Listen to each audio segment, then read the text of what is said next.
So hey guys, how are you all? Welcome to Spark Fiction 3M. So we are back with a brand new movie on what if Deku became a snake-human hybrid. But before we start, be sure to subscribe to our channel and like this video. Now let's begin the story. Izuku, Midoriya age. 5 quirk, shed with snake mutation, allows user to basically shed their skin to give them a human form with extra shed turning into clothes. Went missing in a nearby park, close to family home. Report was made after mother, Inko Midoriya, was told by Izuku's friend, Katsuki Bakugo, that while him and his friends were playing, the boy had been left behind. Katsuki had gone back to check to see where Izuku was, to find him nowhere in sight, which then he immediately went to tell Inko. Status: ongoing. Naomasa rubbed his eyes at his desk with Izuku's file open. It's almost been 10 years since this boy has gone missing, and I still don't have any leads, sighed Naomasa. No evidence was found at the scene, and despite a massive search of the area, there was nothing. Not even a body to give any sort of closure for Ms. Midoriya. I just hope that boy is okay at the very least. Naomasa gave another heavy sigh before gathering all the paperwork and putting it in its file before putting it away in his file cabinet. Kakin, wait up. You know I can't slither that fast. Called a small boy with dark green curly hair, bright green eyes, and a long snake tail in place of legs with a dagger-like tip. His tail was covered in thick emerald scales with smaller scales dotting his face and arms, while large fang poked from his mouth. The boy was trying to chase another group of kids despite his heavy snake-like body. Then why don't you shed Deku? Yelled a blonde boy with sharp red eyes.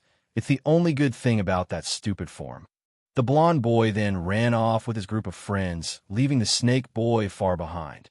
The snake boy stopped chasing the kids the moment they were out of sight and looked down at his all-might shirt sullenly.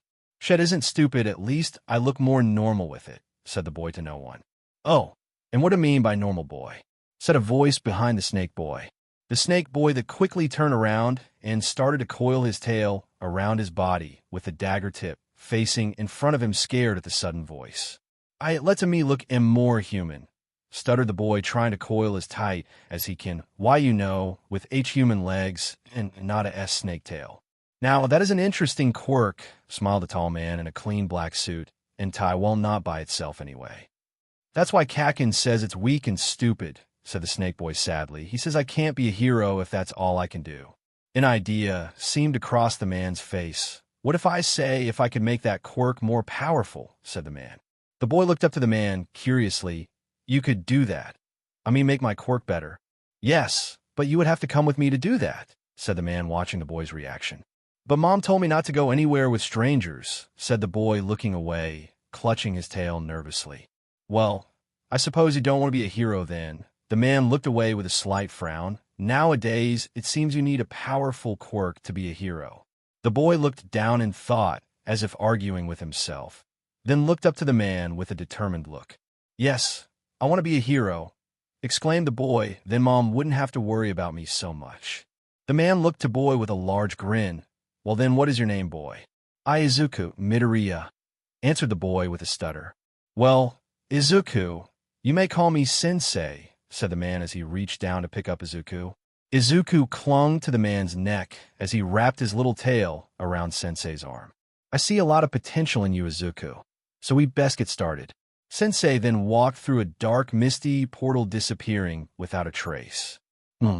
Dream again, thought a creature with a large, muscled body with a large snake tail instead of legs, tipped with a barbed sword-like tail, snake-shaped face with large needle fangs, covered in thick black, green scales and faded scars. The top of its head with a long, curly, and matted dark green mane. As the shifted, as an attempt to get comfortable, the chains that were attached to its collar and wrists rattled. Cold sleep, the creature thought as it tried to coil its snake tail tighter around its body to get warm in its cold, dark cage. The creature flicked its long, slender, forked tongue, tasting the air as it heard its heavy cage door. Doctor, the creature hissed, questioning as it slowly opened its eyes, revealing dull, emerald eyes. Even though its cage was dark, it could see a man at its door, through colors ranging from dark blues to bright reds, thanks to the pits in its face next to its eyes. Cold, sleep, not hungry, it managed while closing its eyes. The man chuckled as he flipped a light SWCH from outside the cage, causing the creature flinch and hiss annoyed, not getting the chance to change its sight from the inferred sight. Now, my cute Nomu, I know for a fact you were at least a little hungry, said the man who was stout with a lab coat on and a large grin. We just need to warm you up a little. Today is a big day for you. Today is the day you get to prove your worth to Sensei. Nomu slowly uncoiled itself to sit up and looked to the doctor with a hint of interest and spoke, Sensei. Yes, Sensei's successor is going to give you a fun hunt today, said the doctor as he started to unlock the chains on the Nomu. You get to hunt All Might today along with the students. All Might, the Nomu said with a hint of sadness before it was replaced with hunger and drool started to run down its jaw and hissed. Hungry. There. I knew you were hungry, said the doctor, unlocking the last chain. Now follow me outside your den while I call Kirigiri. I have to show you to Sensei's successor so that you can familiarize yourself with his scent. The doctor then left the cage with Nomu following, still a little sluggish from a cold. As they left the cage, the doctor pulled out a flip phone and spoke. We're ready, Kirigiri. Send us over. Nomu flicked its tongue out as there was a change in the air. It could not quite figure out what it was even after a few more flicks of its tongue until a dark mist started to form. What Nomu could only guess is a portal in front of them. I'll go first, Nomu, you follow, said the doctor sternly. Behave yourself. No questions, just follow orders, and you might be let out to sunbath. Nomu nodded as the doctor entered the mist portal, and then Nomu followed, disappearing into the void. They re-emerged in a room with wood-paneled floors and walls. There was a U-shaped table in center surrounded by stools on one side, the other with shelves of bottles. Bar. Nomu guessed in its thoughts as it looked to the man made of mist cleaning a glass cup. Nomu, thin, shivered as it noticed the temperature change, was now warm. It could feel its energy returning and its hunger more noticeable as it started to drool again. Disgusting. Does it always do that? Said a man in his 20s, sitting on one of the stools. Nomu looked to the blue-haired man, covered in hands. Nomu flicked its tongue with a quiet hiss at the rude comment, wondering what this human would taste like. Don't worry, he's just hungry, said the doctor, slightly nervous, and then looking to Nomu sternly. Now, Nomu, this is Sensei's successor and your new emissary, so listen to what Shigaraki says. You don't want to be punished, do you? Nomu then shook its head and answered with a shiver, No, punish. Hurts. Shigaraki looked to the Nomu a little surprised. Wow, that's the first time I've seen one of them talk. Ah, yes, sir, that is one of the reasons it is particularly special, besides the quirks it got from Sensei, explained the doctor. It is one of the few that retained a large portion of its intelligence after pneumification. Now, sir, I do wish to ask you to let the Nomu get close so it can register your scent as its new MSTR. Shigaraki nodded, and the doctor motioned the Nomu to move close to Shigaraki. Nomu slithered close and leveled its head to Shigaraki's and started to flick its tongue repeatedly. Several. Sense. Confusing. 1. Strong. Focus. New Mr. Shigaraki. Protect. Thought Nomu and nodded to the doctor with a soft hiss. Looks like he registered you just fine, sir, said the doctor. I hope he serves you well in killing All Might. If you would please send me back, Kirigiri have some other projects that need attending. The doctor then whispered nervously, I hope Nira hasn't gotten a hold of them. I barely have enough materials for myself. Nomu's ear twitched at the name of the head scientist, who was nice and scary at the same time. Nomu will miss her and the treats she brought for it to hunt. Kirigiri nodded and waved a hand, opening another mist portal, and the doctor walked through, the portal closing behind him. Now, Nomu, we're about to go to a particularly important raid. Hopefully the doctor gave you the right stat boost for yours and his sake, said Shigaraki. Nomu nodded. Kirigiri are all the fodder ready. Kirigiri closed a flip phone that Nomu did not notice the Mistman was using. Nomu flicked its tongue and instantly was annoyed. No. Scent. Can't track. Thought Nomu, flicking its tongue again, just in case. They are ready for the signal, Tamura, answered Kirigiri. Good, then let's get started, said Shigaraki as he started to scratch his neck nervously. Why? Isn't painful? Questioned Nomu, but it wasn't their place to question. They were punished if they asked questions. Nomu just had to follow orders, and then they might be able to sun bath. We miss sun warmth. Kurojairi then creates a portal for all three of them. Don't worry, Nomu, you will have plenty to eat here soon, said Shigaraki, pointing to Nomu's maw that was still drooling. Nomu looked away a little embarrassed as Shigaraki continued. Now follow after me. You attack when I tell you to. Get it? After Nomu nodded, Shigaraki walked through the portal. Nomu slithered close behind and Kurojairi behind it. Nomu and his masters re-emerged in a large dome structure with different extreme biomes and sections. They were in front of a large fountain as other people started to emerge from portals around them. Nomu guessed that these were the fodder that his MSTR Shigaraki had mentioned. Nomu started to flick its tongue to take in what was going on. Near a large set of stairs was a mass of smells, one oddly familiar, but too faint and mixed in with the others to tell. With his eyes, he saw was that they were mostly children. It counted 19 and 2 adults. Eraserhead and number 13, said Kurojairi. According to the teacher's curriculum we procured yesterday, Mr. All Might was supposed to be here, and yet. I knew it, spoke a man with unkempt hair, goggles, and a long scarf. So yesterday was the doing of you louts. Where is he? Said Shigaraki, starting to get irritated. We went through all this trouble and rustled up so many of us to bring along, you can't tell me All Might. The symbol of peace isn't here. Shigaraki took a moment before grinning under his hand mask. I wonder if he'll show up if we kill the kids. Nomu was starting to become impatient, its tail constantly shifting in response. Hunger started to get to it. No, wait, need, order. First, Nomu thought. Soon the man with the scarf started to race down the steps as the fodder went after him to engage. To the Nomu, the fodder seemed to be just that, fodder, as the scarf man was defeating one after the other with ease. This got Nomu excited as it started to thrash its tail in impatience. A low gurgle sound vibrated in Nomu's throat in excitement for a potentially challenging hunt. The sound was like that of a crocodile. Kurojairi then disappeared and then reappeared over where the children and the other adult were. Nomu then noticed there was something delicious next to it. Fear. It hissed hungrily as it looked next to it. There stood one of the fodder, shacking in delicious fear as it was trying to escape from engaging the scarf man. Nomu looked to its star, pleading for an order. They were starving. Shigaraki looked to Nomu amused and then to the frightened excuse of a villain and gave an order. Nomu, go ahead and have a snack. Nomu grinned, its fangs gleaming in the sunlight as it twisted its body over the villain, who was too focused on watching the scarf man. With a loud crack and pop, Nomu unhinged its jaw and bit down on the villain.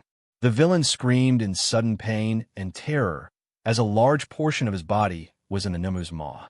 Nomu lifted the villain into the air, still screaming.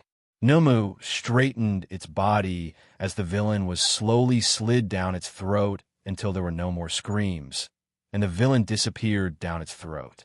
Nomu gave a satisfied hiss as it popped its jaw back into place. Hope you still have room for All Might in there, Nomu, said Shigaraki, amused. Plenty, answered Nomu, calming down now. It had something in its stomach. Shigaraki was starting to become impatient, scratching his neck while staring at the scarf man, easily defeating the fodder. Shigaraki then raced off to engage the scarf man. Nomu did not move, however. It was not ordered to, and it was simply happy that it had food in its belly. Just enough if they need to shed in an emergency. It should last a couple of days before forcing itself to return to its normal form. Nomu had a bad habit of thinking too much. Nomu, attack, yelled Shigaraki, pointing to the scarf man. Nomu popped to attention. It shaken from its thoughts and slithered after the scarf man. Nomu noticed one of the scarf man's arms was injured, probably MSDR's doing it, thought. As Nomu quickly got to the scarf man, it whipped its tail around, slamming the scarf man in his side with the base of its tail. The scarf man flew from below. Wasting no time, Nomu tried to wrap its strong tail around the scarf man, but he slipped through with his good arm. Slippery, hissed Nomu, annoyed. If their tail was not going to do it, why not their claws and fists? Nomu then started slashing and punching at the Scarf Man. Nomu started to respect the Scarf Man a little for being able to dodge its claws. However, the man was getting tired and was slowing down until one of Nomu's punches connected, sending the man into the ground. Nomu let out a victorious screech that sounded like a hiss of alligator. Shigaraki was walking confidently to Nomu and the Scarf Man. "Hold him, Nomu," he ordered.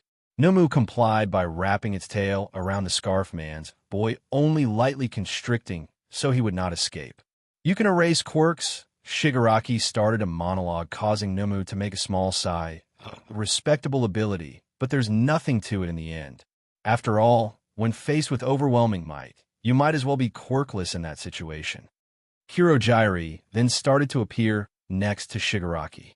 "Kirojiri, then is number 13 dead?" asked Shigaraki. "I have incapacitated him," answered Kivri. "However, I'm afraid the students whom I could not scatter impeded me, and one was therefore able to escape with his life." Shigaraki then started to become visibly irritable and started scratching at his neck viciously. "Kirojiri," growled Shigaraki, "if you can't be a proper warp gate, then our plans have crumbled. There is no doubt that if they throw dozens of pros at us, we cannot win. It is game over. Aya, it's game over for now." Nomu tilted its head in confusion as Shigaraki's attention shifted to the large lake. "Actually, before that, why don't we use this opportunity to take?" said Shigaraki as he quickly moved the lake's edge, reaching over it. The symbol of peace's pried down a notch. Distracted by Shigaraki's sudden movement, Nomu's coils loosened a little as Nomu flicked its tongue a couple of times to catch the scent of two children, a girl that smelled like a frog and a boy who smelled of intense fear. Nomu guessed he could not smell them before because they were wet. "You really are a cool guy, Eraserhead," said Shigaraki, annoyed.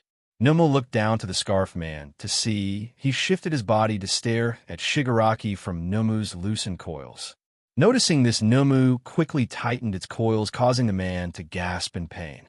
Suddenly, there was a crash at the dome's entrance, and a large blonde muscle man walked through. "Have no fear," the blonde man yelled, "for I have come." Nomu hissed in excitement as Shigaraki commented, "We gotta continue. I had a bad feeling in the pit of my stomach." Monologued the blonde man. "Seriously, why does everyone monologue? Let's just hunt," pondered Nomu. "So I cut the principal's long story short and decided to come check on you all. I happened upon young Ida on my way here. Thanks to him, I heard the gist of what happened. It's all right now, for I'm here." "All Might," yelled Shigaraki, "we were waiting for you, hero. Or should I say, you hero trash." All Might then raced down the stairs, tossing all villains in his way until he stopped in front of Nomu. Nomu was a bit surprised by All Might's speed. While Nomu was caught off guard, All Might grabbed Nomu's tail, forcing it to uncoil to grab Scarf Man. All Might brought the Scarf Man to the group of people on the stairs. "He really is quite fast," commented Shigaraki, glaring at All Might. "My eyes couldn't follow him, and yet he wasn't as fast as I expected. Could it be our intel was true after all, about how you're weakening?" Nomu noticed a twitch on All Might's smile and flicked its tongue.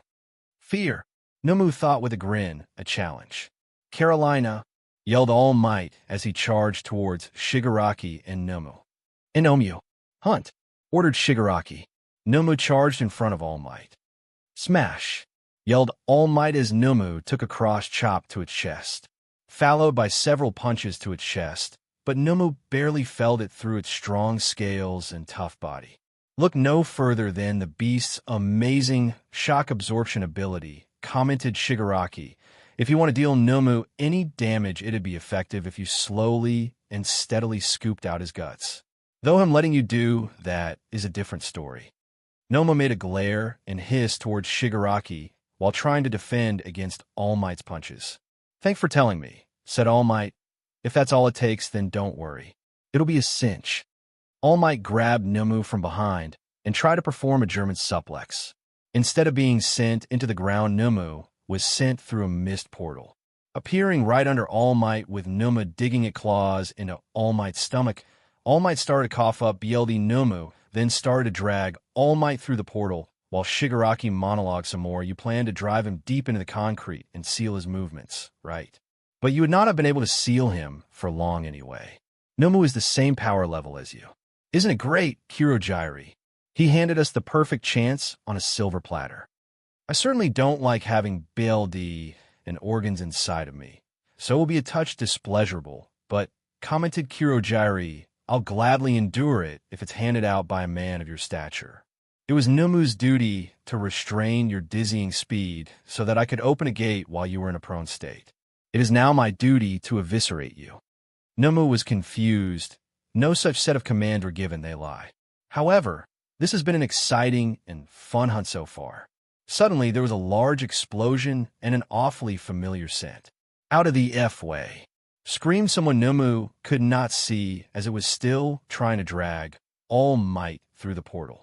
Suddenly, Nomu could feel that it was cold. Nomu screamed and hissed at the painful cold, already feeling its body becoming sluggish. No. Nomu panicked in its thoughts. No. Sleep, yet too early. As Nomu panicked, it let go of all might and pulled itself through the portal, causing parts of its body that were frozen to shatter. Nomu hissed and screamed at the pain and flicked its tongue, rapidly searching for the cause of the ice. Nomu spotted a boy with white and red split hair, with ice coming from his right leg. A boy on top of Kurogyri with blonde spiky hair and sharp red eyes with a strong familiar scent. Kakin, thought Nomu. It was confused where did that name come from. While Nomu was pondering, the parts of its body that was shattered started to regrow back to what they were. Stand back, all of you, yelled All Might, motioning to the children. What the? Wasn't his quirk a shock absorption quirk? I never said that was the full extent of his abilities, explained Shigaraki. As you can see, he's also got super regeneration. Nomu is a human sandbag artificially crafted to the height of physical fitness to withstand your 100%. Nomu kill the explosion brat. Shigaraki pointed to the spiky blonde boy. He was within striking range. Nomu coiled its tail and lunged maw open wide, until a very familiar scent filled its nose and tongue. Images of a small boy with red eyes filled Nomu's head. Nomu stopped itself moments away from the boy, closed its maw, and just stared at the boy, flicking its tongue rapidly, trying to take in every bit of the boy's scent. Kakin. Nomu watched the boy curiously. Why was this Kakin so familiar to him? He did not want to hurt him. Katsuki was his friend, right? When Nomu spoke his old nickname, Katsuki Bakugo flinched. How the hell did this creepy snake thing know its nickname? Thought Katsuki as he took a closer look at the creature and noticed some similarities between an old friend of his. The green curly mane, the emerald eyes that just had a spark of light in them, and though dull and dark, the green scales. No way this overgrown snake is Deku. Nomu, what are you doing? Yelled Shigaraki. Kill the brat, that's in order. Nomu recoiled suddenly and started to thrash and writhe, holding its head in pain. No! Hurt! Kakin! Nomu screamed and hissed, but order, or punished. Suddenly, All Might came charging towards Nomu. Nomu saw the challenge and charged towards All Might, and they started to trade blows. It's shock absorption, not total nullification, yelled All Might. It must have a limit, Ino. He was made to withstand me 100%. In that case, I will just give it more than 100%. A hero is someone who smashes through every obstacle life puts his way. Do you know what I speak, villain? Plus, Ultra. With one final blow, Nomu was sent to the ceiling. On instinct, Nomu used its tail to grab one of the ceiling support beams and clung to it. Nomu was hurt and tired. Its whole body hurt. It needed to escape. It needed to shed and hide. It needed to find Nira. She would make him better. He misses Nira. Need to shed, Nomu whispered as it suddenly slipped off the support beam, too tired to continue holding on. When it landed, it tried to sit itself upright, its arms barely holding itself up. Nomu looked around. Shigaraki and Kurogyri had disappeared, and there were more adults. They were circled around Nomu, all on the defensive. Need to shed. Nomu hissed the whisper. Its eyes began to dull. Its scales started to pale, and its body became stiff and rigid. Out from the center of Nomu, a body fell out. All Might investigated the body, and the Nomu body started to crumble and disintegrate. All Might was shocked. It was a young boy, about 15 years old, with green curly hair, claws on his hands and feet, a long blade tip tail like the Nomu's, and green scales speckled the boy's body. Somehow the boy was just wearing gray sweatpants. When All Might reached down to pick up the boy who was now fast asleep, Katsuki ran up to see the boy. Katsuki almost fell over in shock and exclaimed, "Well, SHD, it is Deku." "Katsuki, do you know this boy?" asked All Might. "Yeah, I do," said Katsuki sad, but relieved at the same time. "Problem is he's been missing for 10 years. SHD, yelled Shigaraki, scratching his neck viciously. "We lost. We utterly lost." "Humph. Well, that answers my initial question I was going to ask," said a small girl about 9 or 10. Green hair with black highlights, bright red eyes, jagged teeth, wearing black and green striped pajamas, and white lab coat that was a little too big. She was dragging a purple plush doll that looked like a hairless rodent, had 2 pairs of pointed ears, yellow eyes with red scara, arms that were too long, and a green cloak and tie. She was walking out of a mist portal. Despite having a large, toothy grin on her face, she was glaring at Shigaraki. Shigaraki glared at Kurogiri as that mist man quickly put away a flip phone.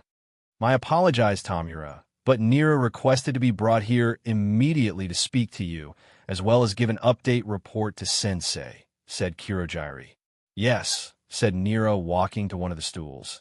"I come to find out one of my scientists thought it was a good idea to take my dear Aizu and show him to Sensei, claiming he was one of their Nomu experiments."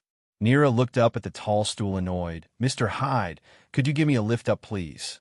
Nira let go of her plush doll as it stood up and lifted Nira up to sit on the stool. The plush doll made a long sigh as it lifted itself up onto the bar table and sat at the edge next to Nira. "Mr. Hyde, I would appreciate it if you didn't sit on the table," said Kurogiri, a little annoyed. "Make me fog freak," spoke Mr. Hyde through sharp, jagged teeth, glaring at Kurogiri. "You're lucky you, but wipes don't have all of the Mad Lab trying to raid this place."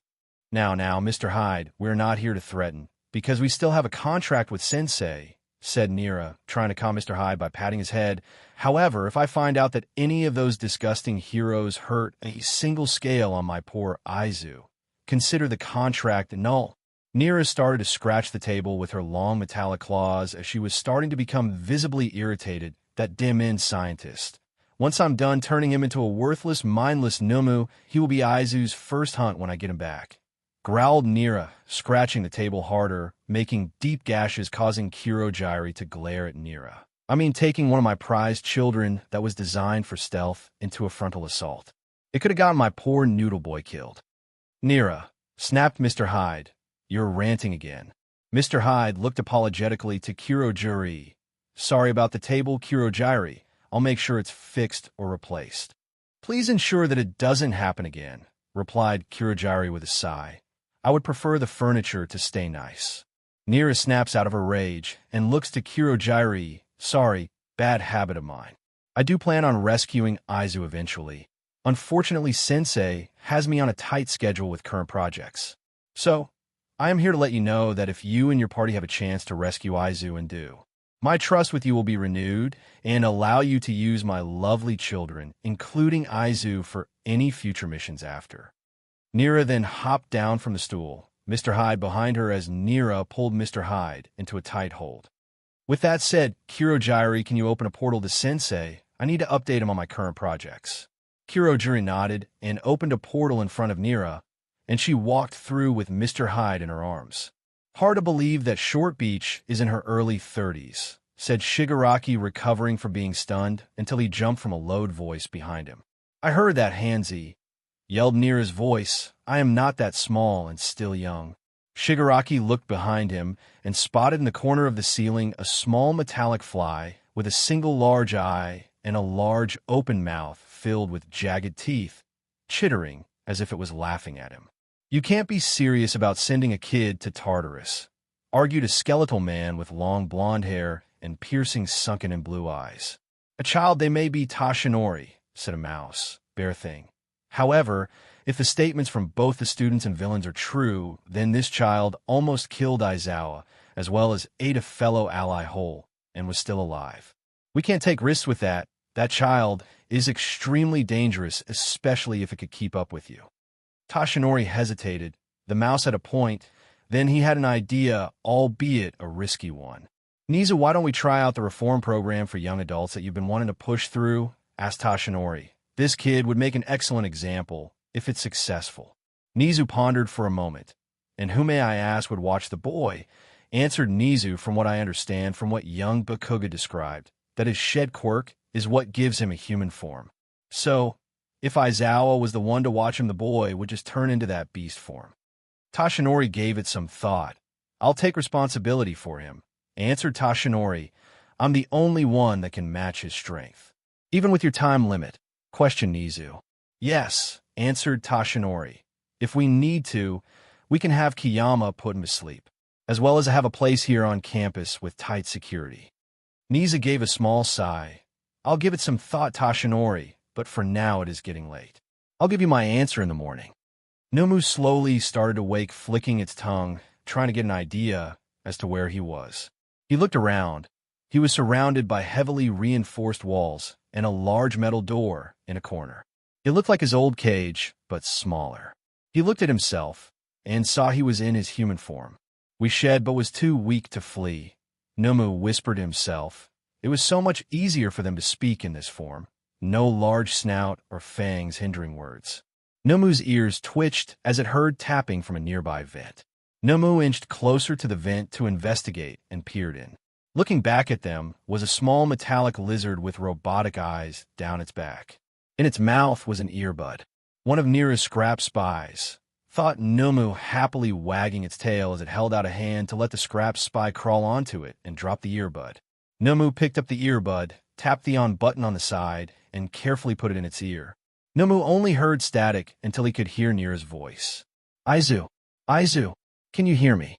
said Nira through the earbud. "It's okay, you can talk, they just have you in a basic holding cell at the moment for people with enhancer quirks." "Yes," happily replied Aizu. "I can hear you just fine." "Oh, that's good," sighed Nira. What I can tell through the stock you're holding is that stupid doctor didn't do too much damage to you. However, I'm getting weird mixed signals from your brain, though. Must be from the forced new edition of quirks Sensei gave you for that mission." "I've been having a hard time with certain words," said Aizu, even referring myself as a mindless Nomu in third person, or referring myself as we and they when around someone not part of the family or I'm not closely familiar with. Nira gave a low growl. "BSDRD must have conditioned you like a mindless after you were recovering from being given quirks. Oh, I wish I had caught it sooner before he took you away from me for 10+ months." "Speaking of my mind," said Isaac, "during the mission, I think I met someone from before you made me better, Nira. I believe I called him Kakin. His scent was incredibly familiar." Nira sighed. "The one thing I can't get rid of when removing memories is removing subconscious memories. Aizu, you still wish to be a hero?" Aizu looked down. He knew Nira hated heroes, but that was the whole reason he let Nira make him better. "Yes, it's been my dream since I was first brought to you." "Really? You still want to be one of those money-grubbing but hats?" yelled Mr. Hyde from the earbud. Through the earbud, he could hear another yell in the distance. He still wants to be one of them. "Aizu, come back to the family. I miss my hunting partner." Aizu gave a small chuckle. "Sorry, Zillion, it's something I still want to do." "Fine, you better at least come and visit sometimes," yelled Zillion. Nira gave another sigh. "Fine, at least you can say I tried to change your mind and have you stay with the family." "You're also in luck." Jekyll was digging around in the UA computer systems. He found that the school has been trying to institute a reform program for young adults who had turned to villainy. "You will be the perfect candidate." "Why would they have me part of the program?" asked Aizu. I need special needs. I doubt they're going to let me eat a couple of humans every other week." "Don't worry, Jekyll is having a nice private chat with Principal Nizu over an encrypted computer call. He's informing Nizu all of your physical and dietary needs, so they can have more than enough raw animal meat for you." Aizu scrunched up his nose. Animals don't taste nearly as good, even when it's a fresh kill. Well, do you want to be a hero or not? Asked Nira. Yes, quickly answered Aizu. Well, heroes don't eat other humans now, do they? Asked Nira. No, they don't, answered Aizu in defeat. It's going to be something you'll have to get used to if you really want to be a hero, Aizu, said Nira sweetly. Just know you can always come back to your family here at the lab if you ever don't want to be a hero anymore. Aizu smiled. I know, because that's where my true family is. Of course, my sweet hatchling, said Nira. Also, before I forget, that stalk and camouflage in your hair. Jekyll will be close by monitoring you and making sure you're okay, as a just in case. Last thing I need is my dear hatchling getting hurt or killed because of a stupid hero. Don't worry, I'll be all right, chuckled Aizu. If it's Jekyll, he won't let even a bug come near me.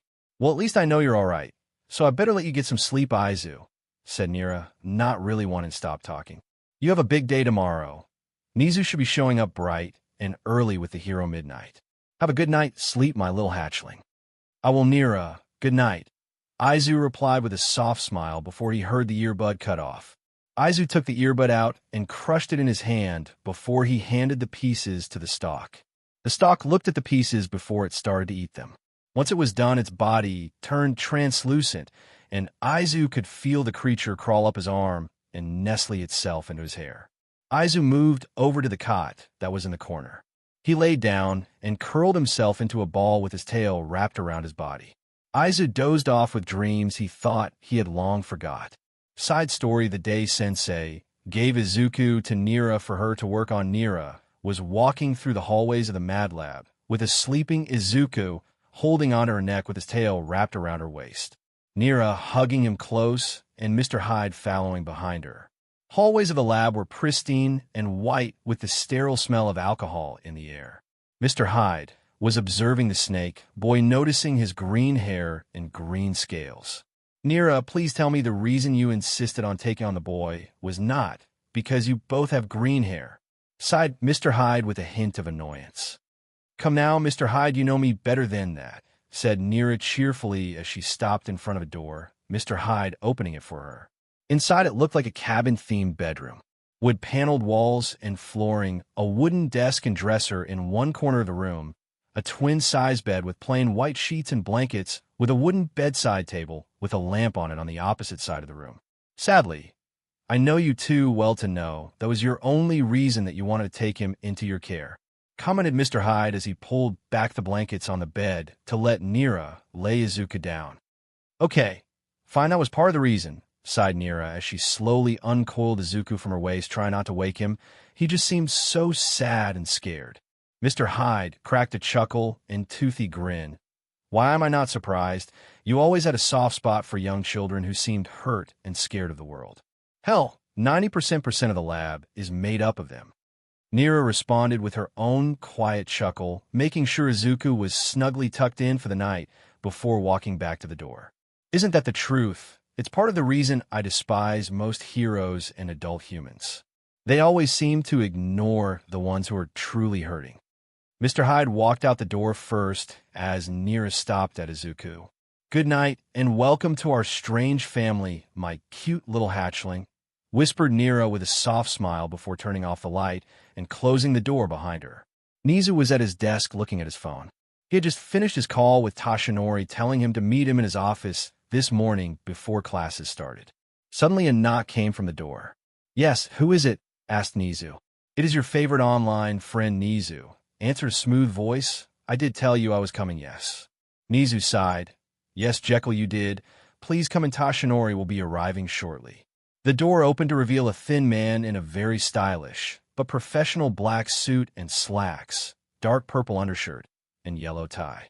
Has long gray, almost silver-white hair tied into a ponytail, red cat-like eyes, a cut circling his neck with what looked like fresh blue stitches, and hands with large claws. Good, so hopefully we can get this explanation done quickly, said Jekyll as he walked next to Nizu's desk. I'm sure little Aizu is getting stir-crazy being in a cramped cell. Also, will Aizawa be attending? Aizu is going to be in his class. Aizawa will be showing up with Tashinori, explained Nizu. You know, Nizu, said Jekyll with a grin. Nira's offer to you is still open for you. She really wants you to be part of our little family. Tell her my answer is still the same. Nizu answered with a slight irritation to his voice. I know what her quirk does to those she's worked on. Jekyll wanted to push further, but there was a knock on the door. Nizu, it's us, said Tashinori through the door. You can enter, said Nizu, happy to avoid the topic of Nira. In walked Tashinori with a very tired-looking man with a scarf around his neck. Jekyll quickly guessed that the man who seems like they have not had sleep since the day he was born was Aizawa. Aizawa spotted Jekyll and frowned as he closed the door behind him. And who is this Nizu? Asked Aizawa. This is Jekyll. He'll be the one to watch Midoriya as he attends UA, answered Nizu.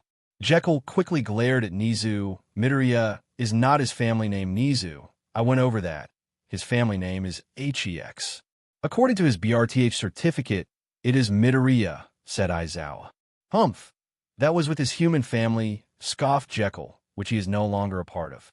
He is now a part of the proud Hex family of Mad Lab with Nira as mother of all her children and my lovely little brother. The crazy childlike scientist I've been chasing down for years, yelled Aizawa in surprise, sending a glare towards Nizu. I'm not happy making a deal with Nira either, Aizawa, said Nizu, but she ensured that Jekyll would not cause any harm to anyone here, as well as Mad Lab not attacking UA if we grant Izuku Hex's wish to be a hero. He is here to make sure Izuku stays safe, as well as make sure Izuku also does not hurt the other students. Really, Nizu, you made a deal with a villain, growled Aizawa. I'm more than a little irritated with Nizu. A villain who I am in deep debt with, Aizawa, sighed Nizu. Plus, I honestly would like a human with the amount of power that Izuku has on the hero's side than villains. Aizawa sighed and relaxed, but was still visibly irritated. Fine, add another problem child to my already sizable list. Tashinori coughed, getting the attention of the room. Forgive my ignorance, Nizu, but who are the Mad Lab? Of course, you wouldn't know who the Mad Lab are, answered Aizawa. Mad Lab is a secretive villain organization run by Nira Hex and her brother Neo Hex, where they specialize in human experimentation, ranging from completely changing the human form to quirk alterations. I've been tracking them down for a while now, but the moment I think I've found one of their labs, they've moved locations. Jekyll gave a quiet whistle and looked at Aizawa with a little respect. And here I thought I've been able to keep most information about us a secret from you, Eraserhead, though it makes sense with how persistent you have been. Anyhow, said Nizu, standing up from his chair, there will be one other person joining us, Jekyll. Oh, and who might that be? Asked Jekyll. Midoriya Inko, answered Nizu. She deserves to see her son again at the very least. Honestly, Nizu bringing his human mother is a bad idea, warned Jekyll. Aizu isn't part of that family anymore. He is with the lab and his true family. All you would be doing is hurting the human's already damaged heart. She still should at least get to see him and know he's alive, argued Nizu. Fine, have it your way, Nizu, said Jekyll. Izuku shifted in his sleep, slowly waking up and uncoiling his tail from his body. Izuku's ears perked up as he heard what sounded like chains rattling, a click, and the door of his cage started to open. Izuku's tail started to wag, and tongue flicked to make sure, as Jekyll entered the cage. Though Izuku felt a little confused, as there were two mystery smells and a familiar one, but he could not place a name. Oh, there's my little Aizu, said Jekyll as he rushed to hug Izuku. Have they feed you? If not, I will have Nizu arrange a meal for you. They haven't feed me yet, Jekyll, chuckled Izuku, accepting the hug. I don't need a meal until tomorrow. That fodder, Shigaraki them that, was an okay meal. All right then, said Jekyll as he let go of his hug and faced the door. Let us get introductions out of the way then. And then walked a tall man with a tan trench coat and black hair, the Detective Izuku guessed. Flo the detective was Nizu, and behind the rodent thing was the familiar smell. In walked a short woman with long green hair and looked like she has not seen sleep or sunlight in years. The woman saw Izuku, and almost immediately tears started to form in her eyes. Izuku, she whispered, and she ran over and gave Izuku a tight hug. Izuku then narrowed his eyes and stared at the crying woman confused. Her scent was familial, which made no sense. Nira was his mother, Maybe this was his human mother. Izuku, getting uncomfortable, pushed the sobbing woman off him and stared at her, her gaze confused. "Who are you?" Izuku asked. The woman's eyes widened in shock, hoping Izuku was lying. "Izuku, it's me, your mom," said the woman, lips quivering as she was holding back another bout of tears. "I'm sorry, I don't remember you," said Izuku with twinge of guilt. "This is your human mother, Izuku," sighed Jekyll. The mother looked to Jekyll confused. "What do you mean by human mother?" "Izuku is no longer a mere human," exclaimed Jekyll with a hint of pride. "He has been enhanced and made better by our true mother Nira." "Izuku is still my son, though," said the woman sadly, and looked back to Izuku. "It breaks my heart that you don't remember me, but that isn't going to stop me. We can start over, and maybe then some of your memories can come back." Jekyll scoffed, "Do what you want," but Nira made sure those past memories were erased. The woman just glared at Jekyll before returning her gaze to Izuku, softening. "I guess then what is your name then, ma'am?" asked Izuku. "Midoriya Inko," said Inko. "I will try and visit you as much as I can, okay?" Inko then patted Izuku's head and started to leave the cage, nodding to the man in the trench coat as she left. Izuku then touched the spot on his head, confused, but was also happy and sad about the kind touch. "Now that mess has been settled, why don't we get things started, Nizu?" said Jekyll, looking to the mouse bear creature. "Yes," replied Nizu, looking to the man in a trench coat. "However, one person hasn't introduced themselves, isn't that right, Tsukachi?" "Izuku," said the man in the trench coat, snapping Izuku out of his thoughts. "My name is Tsukachi Naomasa. I am a detective who took over your case when you went missing 10 years ago." Tsukachi hesitantly made a glance to Jekyll. "I will be making sure you and your human mother get plenty of time together, as well as make sure you are escorted safely to UA and in appropriate living conditions. Now that's out of the way, Izuku, you will need to agree to some rules before attending UA," explained Nizu. "First and foremost is that any harm on your fellow students or teachers outside of lessons will result in you immediately being sent to Tartarus. 2, you're only allowed in your beast form is if you have no choice or during combat lessons. If you do that, then I will need a big intake of raw food to keep up this form," interrupted Izuku. "Which I am well aware thanks to Jekyll here," said Nizu. "So we are already prepared said meals for the future, which we'll be having in at a secluded section of the cafeteria so that you can be easily monitored. Lastly is just a confirmation from you personally that you truly wish to be a hero of your own choice." "Yes," replied Izuku immediately. "That's the whole reason I wanted Nira to make me better." Nizu nodded and then looked at Tsukachi, and he answered, "What he said is the truth, Nizu." "Interesting, a truth detector quirk," thought Izuku. "Makes sense for a detective. Now with all that out of the way, let's get you dressed and headed off to your first class," exclaimed Nizu as he started to exit the room with a little pep in his step. Honestly, he was quite excited on how things would turn out despite the circumstances. "Your attention, class, but I have an announcement," exclaimed Aizawa as he stood in front of a podium in front of his students. "Starting today, you will be having a new student attend, as well as his guardian as his SCRT and guard. You may come in now, Izuku Hex Midoriya." With that, Izuku walked into the classroom, followed by Jekyll, who glared at Aizawa. "I told you his family name is just Hex, not Midoriya," argued Jekyll.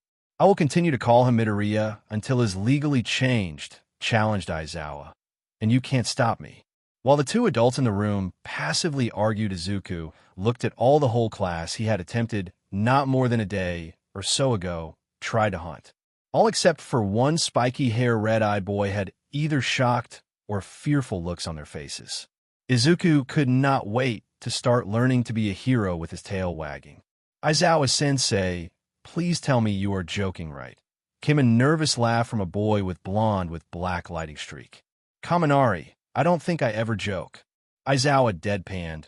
"Midoriya is part of a reform program just put into place by Principal Nizu. Jekyll here is his guard. He is to make sure Midoriya is not injured outside of training, and so that Midoriya does not injure any of you outside of training. Midoriya, you will be sitting in seat 18 next to Bakugo and Mineta." Aizawa then pointed to the empty seat next to the spiky blonde with red eyes, Kakin. Izuku's mind alerted. and a short boy with purple ball for hair was practically dripping with fear. Izuku then happily got to his seat with Jekyll right behind him, who went to a chair at the back of the class while handing Izuku his backpack. Izuku noticed that Bakugo was glaring daggers at him, but Izuku could not keep his eyes from Mineta, who started to violently shake in his seat as Izuku started to drool a little. "I know it is tempting, little Izu," said Jekyll a little amused, "but no, you already know the rules you were given."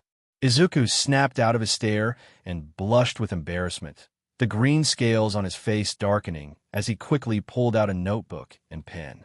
Mineta's shivering only seemed to increase. "Now on another note, the sports festival is coming up," announced Aizawa. "Wait, hold up," spoke up the boy named Kaminari. "That sounds like something villains would try to infiltrate, isn't it? Will it be all right?" "On the contrary, since we're going ahead with the festival, it means that the school is confident it has all its ducks in a row when it comes to its crisis control now," explained Aizawa. "I hear police presence will be 5 times bigger than normal, for example. What you all should be thinking is, what a huge chance the Academy's sports festival presents for you all, except for Midoriya, however.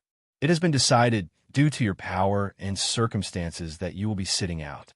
Izuku wilted a little that he would not be able to participate, but it did make sense. He was able to face All Might, and news of what he is was probably already making people nervous that he was attending UA. "What? Is the commission afraid that my little Izu could beat all of UA's little heroes?" grinned Jekyll. Aizawa just stared at Jekyll before answering. "No, the commission and UA staff agreed that not just because he could stand against All Might is that the public now know what Midoriya is and don't want to panic when he can probably defeat most of students here, because he was engineered that way." "Made better, you mean?" Jekyll argued. "Anyhow, even though you will not be able to participate in Midoriya, you can observe from the waiting area, locker rooms, and hallways. I recommend you try and get to know your classmates during that time, as well as any other free time you get." Izuku happily nodded a yes. During basic classes, Izuku happily scribbled down notes, seeing what he had missed or forgotten while being with the Mad Lab family. Every now and then he would peer up to notice Kakin was giving him a silent glare before looking away. Izuku felt that the glare was sadder than angry, he thought while flicking his tongue. Soon the school bell rang, signaling lunch had started. Jekyll led Izuku to the cafeteria kitchen where Lunch Rush, the head cook hero, handed Izuku his plate filled various raw meats. Jekyll had Izuku sit at a table in the far back by themselves.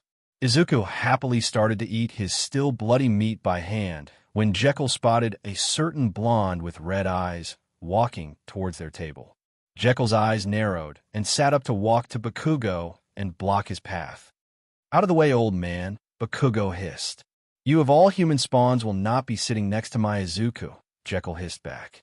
"I can sit wherever the hell I want," argued Bakugo.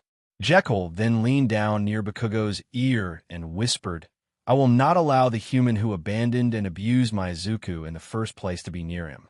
However, I guess I should thank you at the same time, because if you did not abandon him back then, I would not have had another little brother. Now scram." Bakugo gave a pained look before cursing and turning around. Jekyll then happily went back to his spot next to Izuku, who looked at him a little annoyed. "Now, why did you go and scare him off, Jekyll?" asked Izuku. "I wanted to ask why he was so familiar to me." "Don't worry about it, Izuku here," said Jekyll as he pulled out small lunchbox Zillion's been trying to cook again. He made it fried so the oversized rat could not smell it. Izuku grabbed the box and opened it, revealing 3 slices of unknown fried meat. "It's not as good when cooked, but when you see Zillion next, tell him I said thank you," said Izuku with a giggle as he grabbed one of the slices and happily took a bite. As Izuku ate, he looked around the cafeteria. Every now and then he would catch a couple of stares, quickly looking away, or others trying to avoid his gaze, particularly when it was one of his fellow classmates. Though he did catch the boy with a rock-shaped head glancing at him curiously before frantically looking away. Izuku sighed briefly before taking another bite. He was not surprised no one else would come and try and talk to him after Jekyll scared off Kakin. Not too much longer the bell rang, and classes resumed. Izuku was sucked into his note, while Jekyll happily watched from the back of the class until the final bell rang for the day. Izuku's classmates seemed more than ready to leave his general area. The boy named Mineta seemed to disappear with how quickly pretty much he got up from his seat.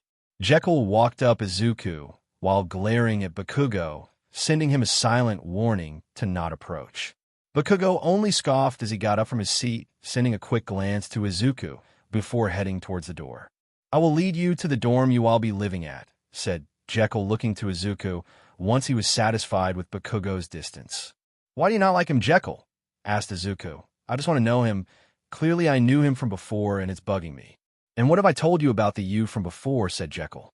Izuku sighed, a little annoyed that there is no use of the before, as the me now is better, but something is telling me that I should talk to him.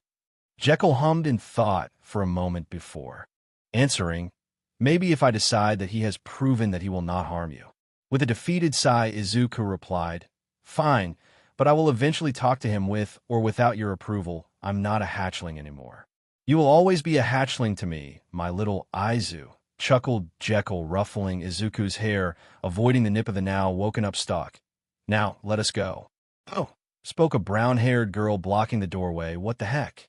Izuku's ears twitched as he noticed there was crowd outside their class doorway and walked over to see what was going on. Jekyll close behind. "They're crowding the exit," quivered Mineta, looking around, hoping he can find a hole he can escape through. "What are they here for?" "They're scoping out the competition, RETD," answered Bakugo, muscling to the door. "They want to see the gang who came through the villain ambush." Izuku's tail twitched anxiously. "They're checking us out before the big battle. It's pointless to try, so why don't you just FOFF? Why goddamn MOB? Don't go calling people you don't know a mob right off the bat," yelled a blue-haired boy with glasses while chopping his hand. "I came to see what you kids are made of." "True," spoke a boy with shaggy purple hair and extremely tired eyes from the crowd, moving to meet Bakugo, "but I didn't think you'd be this arrogant. Heard you all even gain a new pet." Izuku flicked his tongue and his tail twitched. "I'm no pet. Are all the kids enrolled at the Department of Heroics this way?" The purple-haired boy continued. "I'm a bit disillusioned." "So that is it, huh?" The purple-haired boy then looked to Izuku and Jekyll, who was looking more and more irritated with the tired-looking boy. "So, you are the one. A's pet villain. You better hope your owners know what they're doing or their spots in the heroic course will be taken. I'm going to pull the rug out from under all the heroic course kids while they are on their high horses. Consider it a declaration of war." The tired boy then walked away from the class door and strolled down the hallway.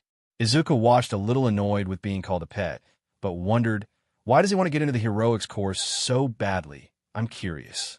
"Let's finally be on our way, Izuku, before I accidentally do something," said Jekyll, not trying to hide his irritation as he led Izuku out of the classroom and away from the crowd. The crowd easily moving out of Jekyll's way, avoiding his angry gaze. As they walked, Izuku caught the surrounding whispers as they passed. "Hey, isn't that the Nomu thing that took on All Might?" one group whispered. "Why the hell isn't it in Tartarus?" whispered another. "Wasn't it some kind of weird experiment?" passed another whisper. "The hell is the principal thinking? Can he even control it?" "Shush, I think he heard us," shushed another. "I think I saw his ears twitch." Izuku sighed and looked down and faced Jekyll's back.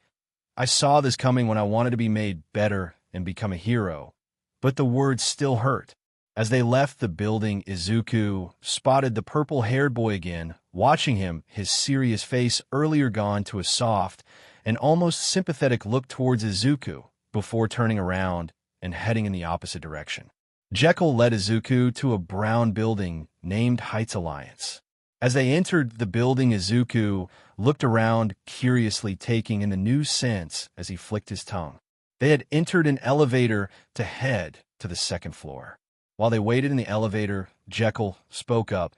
"You still have that bad habit of putting yourself down, little Aizu." Izuku gave a little chuckle in response. "So you noticed? I can't seem to help it. I hear their words, and it hurts because I want to be a hero, and they already see me as either a villain or some kind of beast to be tamed or locked away. They're humans, Aizu, and it's only been the first day," said Jekyll, trying to comfort his little Aizu with a smile. They're stubborn. It's going to take a lot of work to change their minds. But I know you can do it, as you could be just as if not more so stubborn. The elevator stopped, and Jekyll lead Izuku to one of the dorm rooms. Now, my little Izu get some sleep these next weeks before the sports festival won't be easy, said Jekyll, opening the door. But I won't be participating, asked Izuku. That doesn't mean you can slack on your studies or training, smiled Jekyll. While your classmates will be training for the festival, we will be continuing your flexibility training we left off on back at the lab with supervision from Aizawa. Too bad we don't have Zillion here to spare with you. Izuku gave a groan. That's going to be even harder now that real body is bulkier and heavier. Jekyll chuckled. Well, it's a good thing that we will be starting that tomorrow. Now go get some sleep. All right. Good night, Jekyll, said Izuku as he walked into the bare room with just a desk and twin-size bed. Maybe he will be able to decorate the room at some point. Hopefully he can convince Jekyll to get his heated mat from his room at the lab for winter. Good night, my little hatchling. If you need me, I will be on the first floor with any of the hero guards for the night, said Jekyll, a large and soft smile on his face as he closed the door. 2 weeks had passed relatively quick thanks to the training and schooling occupying Izuku's time. The other students still kept their distance from Izuku, with the exception of Bakugo, who still made attempts to interact with Izuku, sadly failing as Jekyll got in the way, constantly stating he had to prove himself first. Unfortunately, this made Izuku extremely lonely with only Jekyll and his teacher Aizawa to interact with. With the sports festival finally here, he hopes maybe he can at least make one friend during this event. The U.A. Sports Festival has begun. Everybody are you ready? Yelled the voice hero present Mike, a man with blonde hair that been gelled up, making him look like a human cockatiel. Gather round mass media. This year, all your favorite high school kids will let their youth run free like a bucking bronco once again. As the festivities were going on outside the grand arena, Izuku, Jekyll, and the rest of Class 1A were in their waiting room, getting ready for the event. Everyone, are your preparations complete? Announced the boy with glasses named Tenya Ida. We're set to enter in no time. Izuku sighed as he sat with Jekyll at a table by themselves. Izuku was playing with his tail, passing the time, while Jekyll looked at him a little concerned. Still upset that you can't participate? Asked Jekyll. Yeah, answered Izuku, letting out another sigh. Why don't you interact and get to know your classmates a bit more? Advised Jekyll. With the exception of that Bakugo boy, of course. Izuku gave a quick glare before answering. We're never going to let up on that, are you? The human brat still has yet to prove himself, huffed Jekyll. Well, I don't want to interrupt their concentration at the moment, sighed Izuku. They've got to go out to the stadium any minute now. Jekyll watched Izuku as he watched his fellow classmates hype themselves up for the festival with a little disappointment and loneliness in his eyes. Well, if anything, you could try to make friends with them during the lunch break, or with any of them that get disqualified, sighs Jekyll. That's true, says Izuku, giving a small smile. All right, everyone, we're heading out, announced Ida. With that, everyone except Izuku and Jekyll started to make their way to stadium. Once all of his fellow classmates had left Izuku, and Jekyll turned to watch the event on the TV that was installed into the wall of the waiting room. The UA Sports Festival, announced present Mike through the TV, where the hero worlds inchoate little eggs and aim for each other's throats and the top. Our grand yearly melee. Jekyll grimaced at the blonde hero's unnecessary loudness. You know, Aizu, for the longest time I'd thought Nira had somehow snuck bird DNA into that hero, said Jekyll. Did she? Asked Izuku, curious. Sadly, no, because if she did, he'd be more tolerable, sighed Jekyll. Maybe, said Izuku, genuinely curious, focusing back to the TV.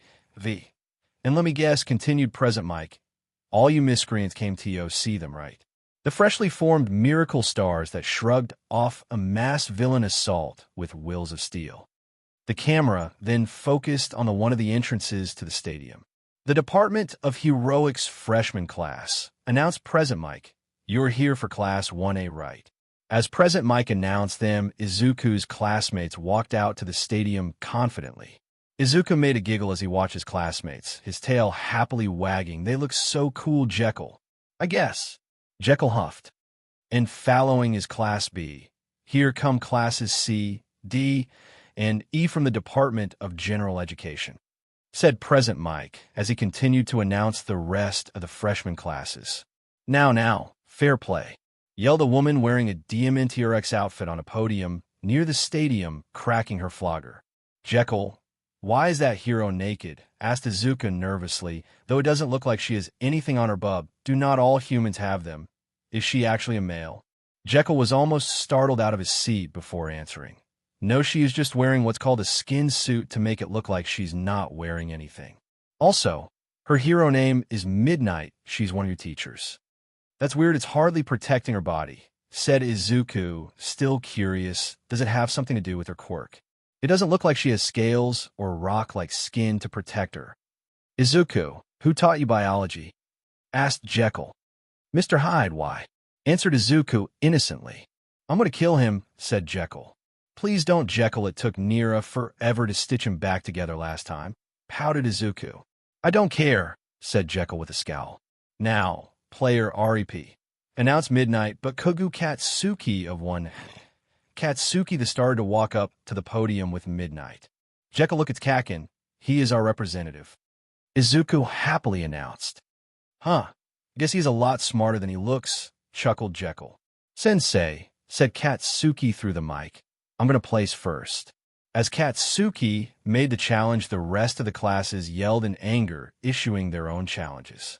Nope, he is still just as much of an idiot I think he is, chuckled Jekyll.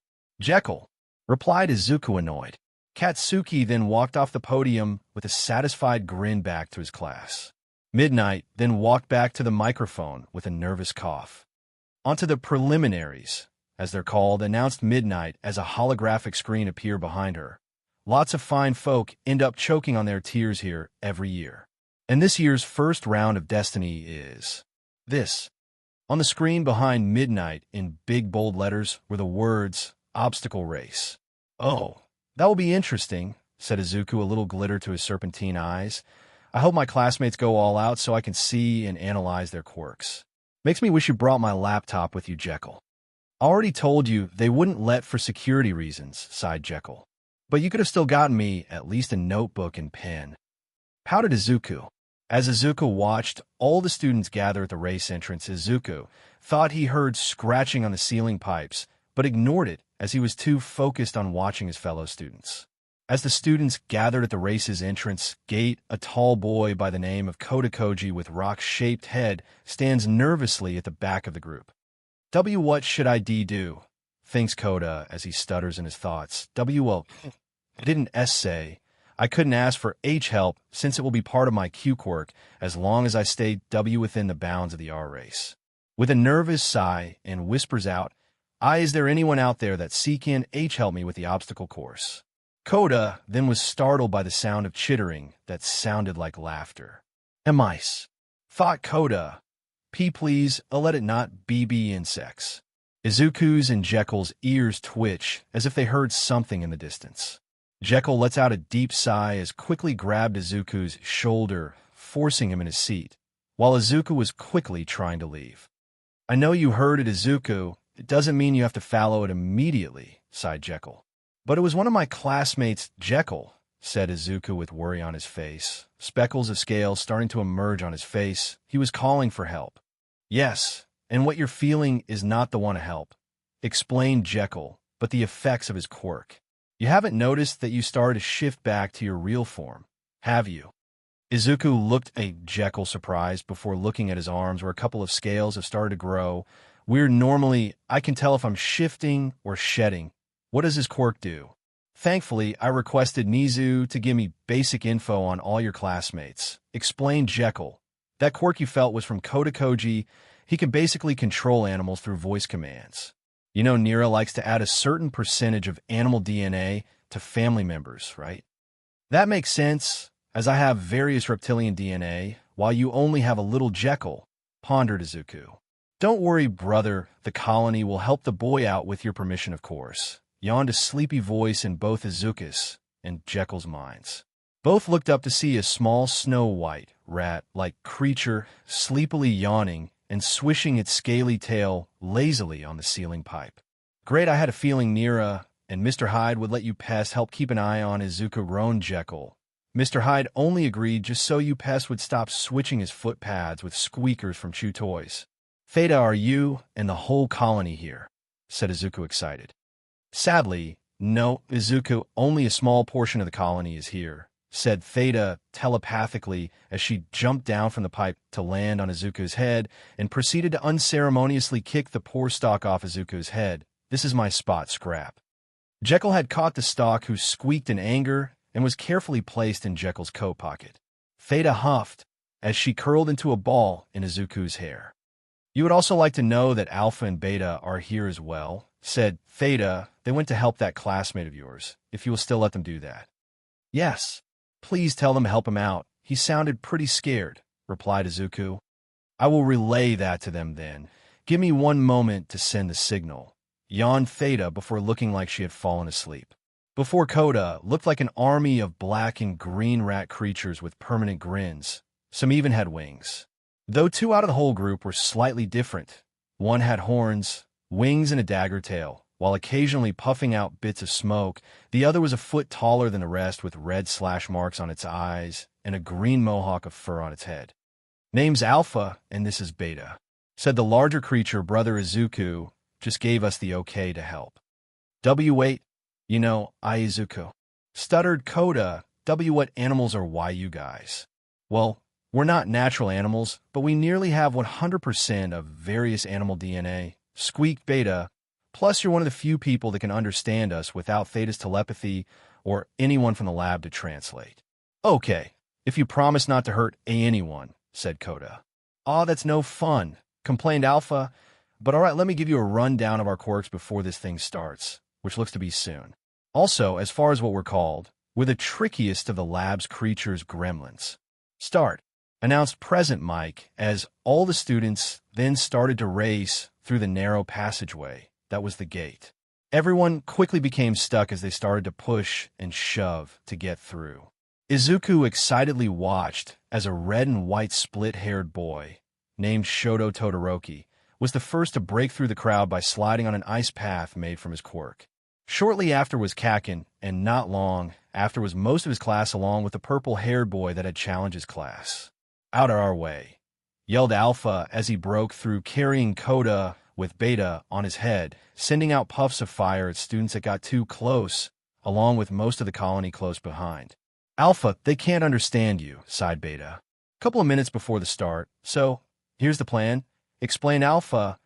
One of my quirks is super strength, so all you gotta do is relax as I literally carry you through this whole race. Beta, you keep students from getting too close. The rest of the colony will destroy or make a path for anything that's in our way. Is that even allowed? Stuttered Coda. If it wasn't allowed, it would be somewhere in the rules, right? Asked Alpha, grinning with confidence. I guess so, answered Coda, a little unsure of Alpha's plan. Present. Suddenly the Mineta boy was knocked to the side by a massive robot. Here comes the obstacles, and so suddenly, announced Present Mike, and from the very outset, the very first barrier will be a robo-inferno. Todoroki was the first to pass through by freezing all the nearby robots, causing them to collapse. Wow, he's so efficient, Jekyll, exclaimed Izuku happily while cheering for Coda and the gremlins. He hasn't even used the other half of his quirk. I wonder why, questioned Jekyll. He'd be even more efficient if he did. That's true, said Izuku. I'll have to ask him when I get the chance. 1. Ace Todoroki has forged ahead and blocked the others in one fell swoop. Yelled Present Mike, that's kinda harsh. DMN, that kid seems tough. Thought Alpha, time to pick up the pace. Groups 1 and 2 sabotage those robots. Ordered Alpha. They should be nothing compared to Neo and Nira's contraptions. The colony then split off into 2 different directions and crawled up the robots on both sides of Alpha. Gremlins then squeezed into the joints and cracks of the robots, chewing and tearing off important electrical circuits, causing the robots to spark and collapse.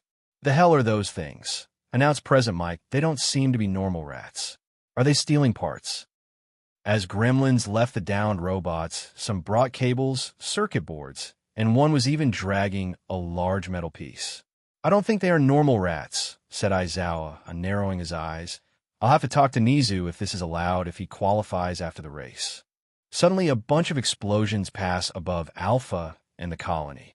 Bakugo, along with two other students of Class 1A, a boy with tape dispensers for elbows, Ciro Hanta, and a boy with a crow-shaped head using a shadow bird-like creature named Tokoyami Fumikic. SHD were already falling behind. Thought Alpha, panicking. "Well, if the first barrier was such a cinch," announced Present Mike, "then what do you think of the second? You fall, then you're out. If you don't like that idea, maybe you can crawl." It's the fall. In front of Alpha and the gremlins was a deep chasm with pillars connected by rope leading to the other side. By the time Alpha and the colony had gotten to the chasm, the rest of Class 1, it had already crossed the chasm, including a girl with pink hair and goggles. "Gremlins, make a bridge," ordered Alpha. The colony then formed a bridge across the chasm, using the ground gremlins as planks and the flyers as support. Alpha easily ran across the makeshift bridge while carrying Coda. As Alpha made it across the gremlin bridge, it started to disassemble, causing students fall off, those who thought using the bridge would be an easy win. "And now we come to the hidden final barrier," yelled Present Mike as Todoroki arrived at the seemingly barren field. Its true form is none other than the mind field. As Alpha approached the start of the field, Todoroki and Bakugo had already made it across the field and were heading for the finish line. Alpha grinned. "All right, gremlins, spread out and have some fun." All the gremlins then raced across the field, purposely setting the mines off, causing gremlins to fly in every direction with a giggle like squeaks. Alpha then raced across the field with a smug grin on his face. However, students were starting to easily pass them as Present Mike had just announced that Todoroki finished first while Bakugo finished second. "The hell, how is everyone passing us?" asked Alpha. "Well, you may have super strength, Alpha, but that doesn't mean you have super speed," answered Beta. "Also, it doesn't help we have really short legs, and that we kind of left an opening for everyone else." Beta was pointing behind him where the rest of the students were running through the fields carefree as a gremlin happily set off the last mine, causing it fly past Coda with a happy giggle. "Well, F," said Alpha as they crossed the finish line. As they passed the finish line, Midnight started to announce the results. "The top 42 have earned the right to advance," announced Midnight, pointing to the hollow screen. Alpha quickly scanned the board and frowned, letting out a low-pitched growl. They had come in 43rd, one placement off. "Phew-uck," screeched Alpha, causing Coda to jump in surprise. "It's okay, Alpha." "YUT tried," stuttered Coda, to thank you. Alpha sighed as he put Coda down before shyly replying. "Why, you're welcome. I guess we should go meet up with Jekyll and Izuku." Colony disperse. The colony, with the exception of Alpha and Beta, scattered off in different directions, disappearing into various dark cracks and corners, causing many students and audience members to gasp and shriek in surprise. "Well," coughed Midnight, trying to grab the audience's attention. "I'm sorry for the students that failed, but take heart. The festival showstopper is still being prepared." As Midnight was announcing the next event as a human cavalry battle, Alpha and Beta headed to the waiting room where Jekyll and Izuku were staying in. Coda quickly ran up behind them, panting. "Wait, see, can I come with you?" asked Coda. "I don't really have anywhere else to go at the moment." Alpha looked at Coda with a big grin. "Sure thing. Of course," exclaimed Beta. "I'm sure Izuku would like to get to know you better." So, with Alpha giving directions on Coda's shoulder with Beta starting to drift off into a nap on Coda's head, they ventured to Class 1A's waiting room. As Jekyll and Izuku were waiting for the next event to start, there was a light knock at the door. "Oh, it's Alpha, Beta, and that boy they helped," yawned Theta, poking her head out of Izuku's bushy hair. "Come on, Coda, just open the door," said Alpha on the other side of the door. Theta already let them know we arrived. There was a quiet stuttering before the door opened to reveal the three. Jekyll and Izuku turned to see the newcomers. Izuku giving a happy wave and hello. "Hello, you must be Coda," said Izuku, happily patting the chair next to him. "Come sit by me. Jekyll can be a little scary at first." Hey, what that's supposed to mean? Said Jekyll in shock. Well, if I remember right, Jekyll, Izuku explained, when I first meet you, you had gotten into trouble with Nira, causing her to order the nearest creature, sibling, to hit you hard enough to cause your head to fall off. Koda hesitated before fully sitting down into the chair and asked why your H-head fell off. Yep, it's a side effect of Neo's quirk that was used on his neck, explained Izuku. It's the reason for the stitches on his neck. He's alive, but his head isn't full attached and can fall off if not careful. Oh, said Koda with a nervous chuckle. Izuku then noticed Koda's sudden nervousness and looked away a little sad. Sorry, I didn't mean to shock you. That sort of thing is normal in the lab. And I forget it's far from normal on the outside, apologized Izuku. It's okay, quickly replied Koda. All of this is probably new to you. So, you probably don't know any better. I guess if it were not for you, I wouldn't have met these guys. Koda pointed to both Alpha and Beta, who were now both napping on his head, even though it could be a little scary. See, can I ask you something, Koda? Said Izuku, suddenly nervous. What is it? Replied Koda. See, can you be my first friend? Asked Izuku. Well, my first one outside my lab family anyways. Sure, you seem nice, answered Koda with a shy smile, even though you seem a little scary. Sweet, cheered Izuku with a glowing smile. Hopefully the more you know me, the less scary I seem. Great, now have a sibling that I would kill anyone for, who can't decide on being a nervous wreck or an overly energetic ball of sunlight, and his now friend, who is also a nervous wreck, who has very high chance of being able to control some of the more animalistic creatures of the lab. Thought Jekyll as he watched Izuku and his new friend chat with each other. Going to have to test that theory when we get the chance. Time up. Midnight announced through the TV. Now shall we see who our top 4 are. In first, Team Todoroki. Second, Team Deku. Third, Team Shinso. Fourth, Team Inoma. The first 4 teams will move on to the final event. Oh, wow, that much time had passed already, said Izuku, just realizing they had missed a whole event while chatting with Koda. I guess so, commented Koda, but I'm not surprised with who won, honestly, though that general ed student has gotten far. Yeah, wonder what kind of quirk it is, wondered Izuku. I think it might be some type of mental or control quirk, pondered Koda. Or maybe even both, commented Izuku with sparkles in his eyes, wondering the possibilities. The event will be after an hour's lunch break. Announced Present Mike. See you then. Hey, Eraserhead, let's go get some food. No, I need to check on something, Aizawa deadpanned. Said Present Mike sadly. I want to have some of the food from the stalls, said Izuku sadly, but I can't leave this area. Jekyll sighed, staring at the puppy dog eyes Izuku was giving him 60. Fine, as long and Theta, Alpha, and Beta stay here and watch you, ordered Jekyll. If you can come with me, Koda, and help me, we can get you some food too. Okay, sure, replied Koda. After Jekyll and Koda left, Izuku tiptoed to the door and peeked out. Okay, time to explore, whispered Izuku with Theta on his head and Alpha and Beta on his shoulders. Well, at least in the areas I'm allowed to be in. Izuku and the gremlins were wandering around the various hallways of the stadium. They were following and attempting to start conversations with Izuku's fellow classmates. However, at every attempt, the students would either shy away from them or outright ignore and flee. As Izuku watched his latest attempt to try to make another friend flee, something caught his attention, causing his ears to twitch. What is it, Izuku? Theta. I hear a voice, answered Izuku. I think it's All Might and someone else. That makes me a little curious, said Beta. Come on, Izuku, let's check it out, said Alpha. Yeah, replied Izuku as he quickly made his way to where the voices were heard. As they approached the hallway, Izuku began to tiptoe to the entrance and peek around the corner. There, standing in the hallway, was All Might, in a business suit with his iconic smile, talking to a large gruff man using their fire quirk as facial hair, glaring down the symbol of peace. Endeavor, hissed Alpha. One of the worst heroes I've ever seen, scowled Theta. Oh, how so, Theta? Whispered Izuku. Nira had my colony, and I investigate Endeavor to find a way to either kill him or at the very least severely sabotage and ruin his career, explained Theta. What we found infuriated the whole lab, not just Nira. The poor excuse of a living creature was abusing his family. What? Said Izuku, barely able to keep himself from yelling.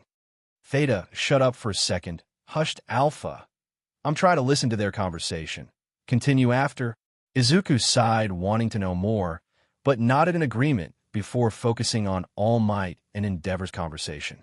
Your son, said All Might, young Todoroki, was able to make such a great showing even without using half of his power. You must have taught him well. What are you getting at? Growled Endeavor. I mean it, explained All Might. I want to know. I'm dying for your how-to on raising the next gen. Endeavor huffed. You think I'll teach you anything? You'll never quit that easy-breezy attitude of yours, will you? How perfectly annoying. My bad. Just remember, you fool. Endeavor grinned. That someday I'll have made him a hero that shall surpass you. That is the very reason I made that boy. What? The ridiculous cretin is currently going through his rebellious phase right now. But he will surpass you. I'll make him. As Endeavor started to walk away, leaving All Might in a state of shock, Izuku heard a loud and annoyed sigh from behind him. Izuku looked behind him to find Jekyll with Koda carrying a large bag of food. Izuku and the gremlins gave Jekyll a very sheepish smile. Why am I not surprised? Sighed Jekyll. Was it your idea, Izuku, or was it the gremlins this time? Just then, Endeavor rounded the corner as Alpha and the other two gremlins started to hiss at him. Oh, you huffs, Endeavor. You're the beast Niza decided to adopt. If only they would have let you participate in the sports festival. That way my Shoto would be able to destroy you, proving himself further that he is to be the one to surpass All Might. Beast, growled Jekyll. All I see is a runt that should have been devoured by their mother. Izuku quivered at the glare Jekyll and Endeavor were giving each other. He quickly moved to be behind Jekyll with Koda, who was also quivering in fear. Repeat that again, villain, growled Endeavor. No, I will not. Then again, with your ego, I wouldn't be surprised if your ears were deformed as well. The two adults were almost nose to nose at this point, their glares practically giving off sparks. Then Endeavor spoke up before starting to move past the group. You're lucky, villain, that you and your little group have a peace agreement on UA grounds. The moment you and your B step off UA grounds, I will not hesitate to put you both where you belong. You go ahead and try that. Hissed Jekyll, see what happens. As Endeavor passed Izuku and Koda, Izuku turned around to face Endeavor. He worked up the courage and Izuku spoke up. A hiss was in his voice and his pupils had thinned to only slivers. A hatchling, though genetically similar to their parent, they are still two separate creatures. So, the same can be said between you and Shoto. He is not you. Endeavor huffed one last time before disappearing down the hallway. Back in 1A's waiting room, Izuku was sprawled out onto the tables having a mini freakout. That W's so scary, stuttered Izuku. T thought he was going to attack me F for sure after all the T taunting Jekyll did. I was hoping for that actually, said Jekyll. If he did, I wouldn't get into trouble for attacking back. What? Yelled Izuku in shock. No way, Jekyll, that's mean of you. It's okay, Izuku, said Koda, trying to comfort Izuku by handing him a smoked turkey leg. Izuku happily accepted the turkey leg with a soft thank you before lifting his head back and swallowed the leg whole.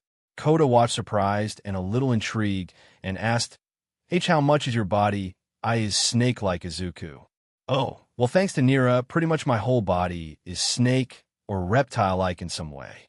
Even in this form, externally I may seem more human-like, but internally it is still primarily reptilian. Cold-blooded and all. That's actually kind of cool. I've always wondered about reptiles as they're not very chatty creatures, but they make good company. Every single one that I have meet is always willing to listen to me about my day. Oh, Theta, before I forget, was there more to your story with that mission? Asked Izuku. Yes, actually, said Theta.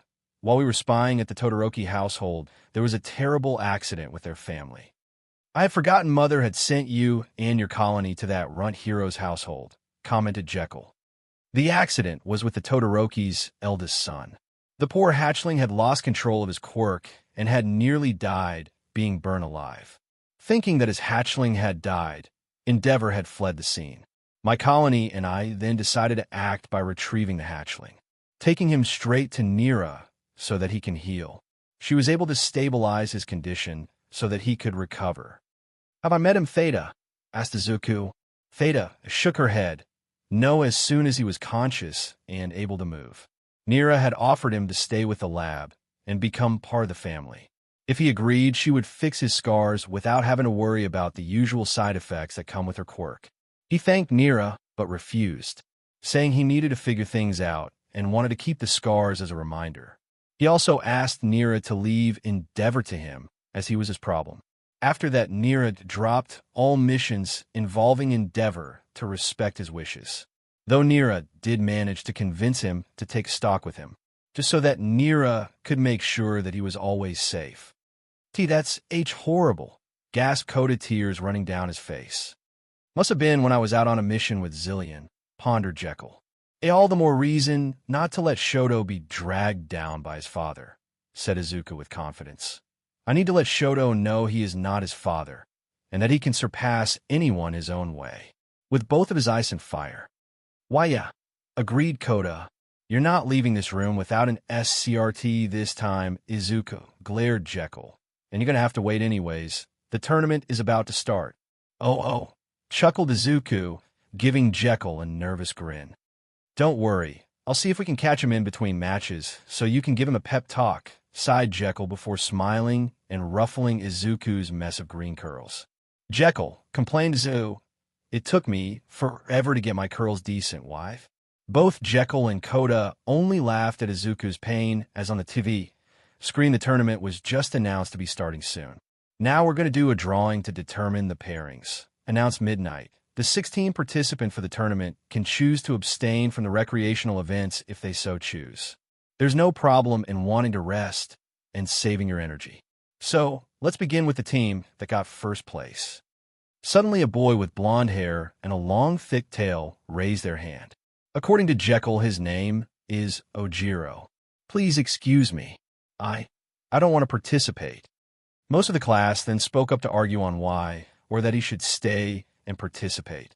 I know this is a rare opportunity, and to walk away would be stupid.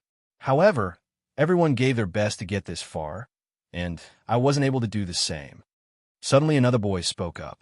He was short with light blue hair. Theta explained that he was from Class 1B, Shota. I agree and would like to resign as well. What innocent words. Praised Midnight seductively. I like them. I accept Shota and Ojiro's resignations. Shiozaki and Tetsu will be replacing them. The TV then changed to show the pairings. Monoma versus Shinso Todoroki versus Shiro Ida versus Hatsuma Shido versus Aoyama Tokwimi versus Kirishima Uraraka versus Bakugu, while the students left the field. Cementos, a hero with the ability to control cement, created an arena for the tournament. Once finished and gave the okay to Midnight. The first contestants walked onto the arena. Shinso was the boy who had confronted 1A before the start of the festival. He looked at his opponent with determination despite his tired eyes. This seems like it'll be interesting, said Jekyll. He's the only one out of the general ed students to make it this far.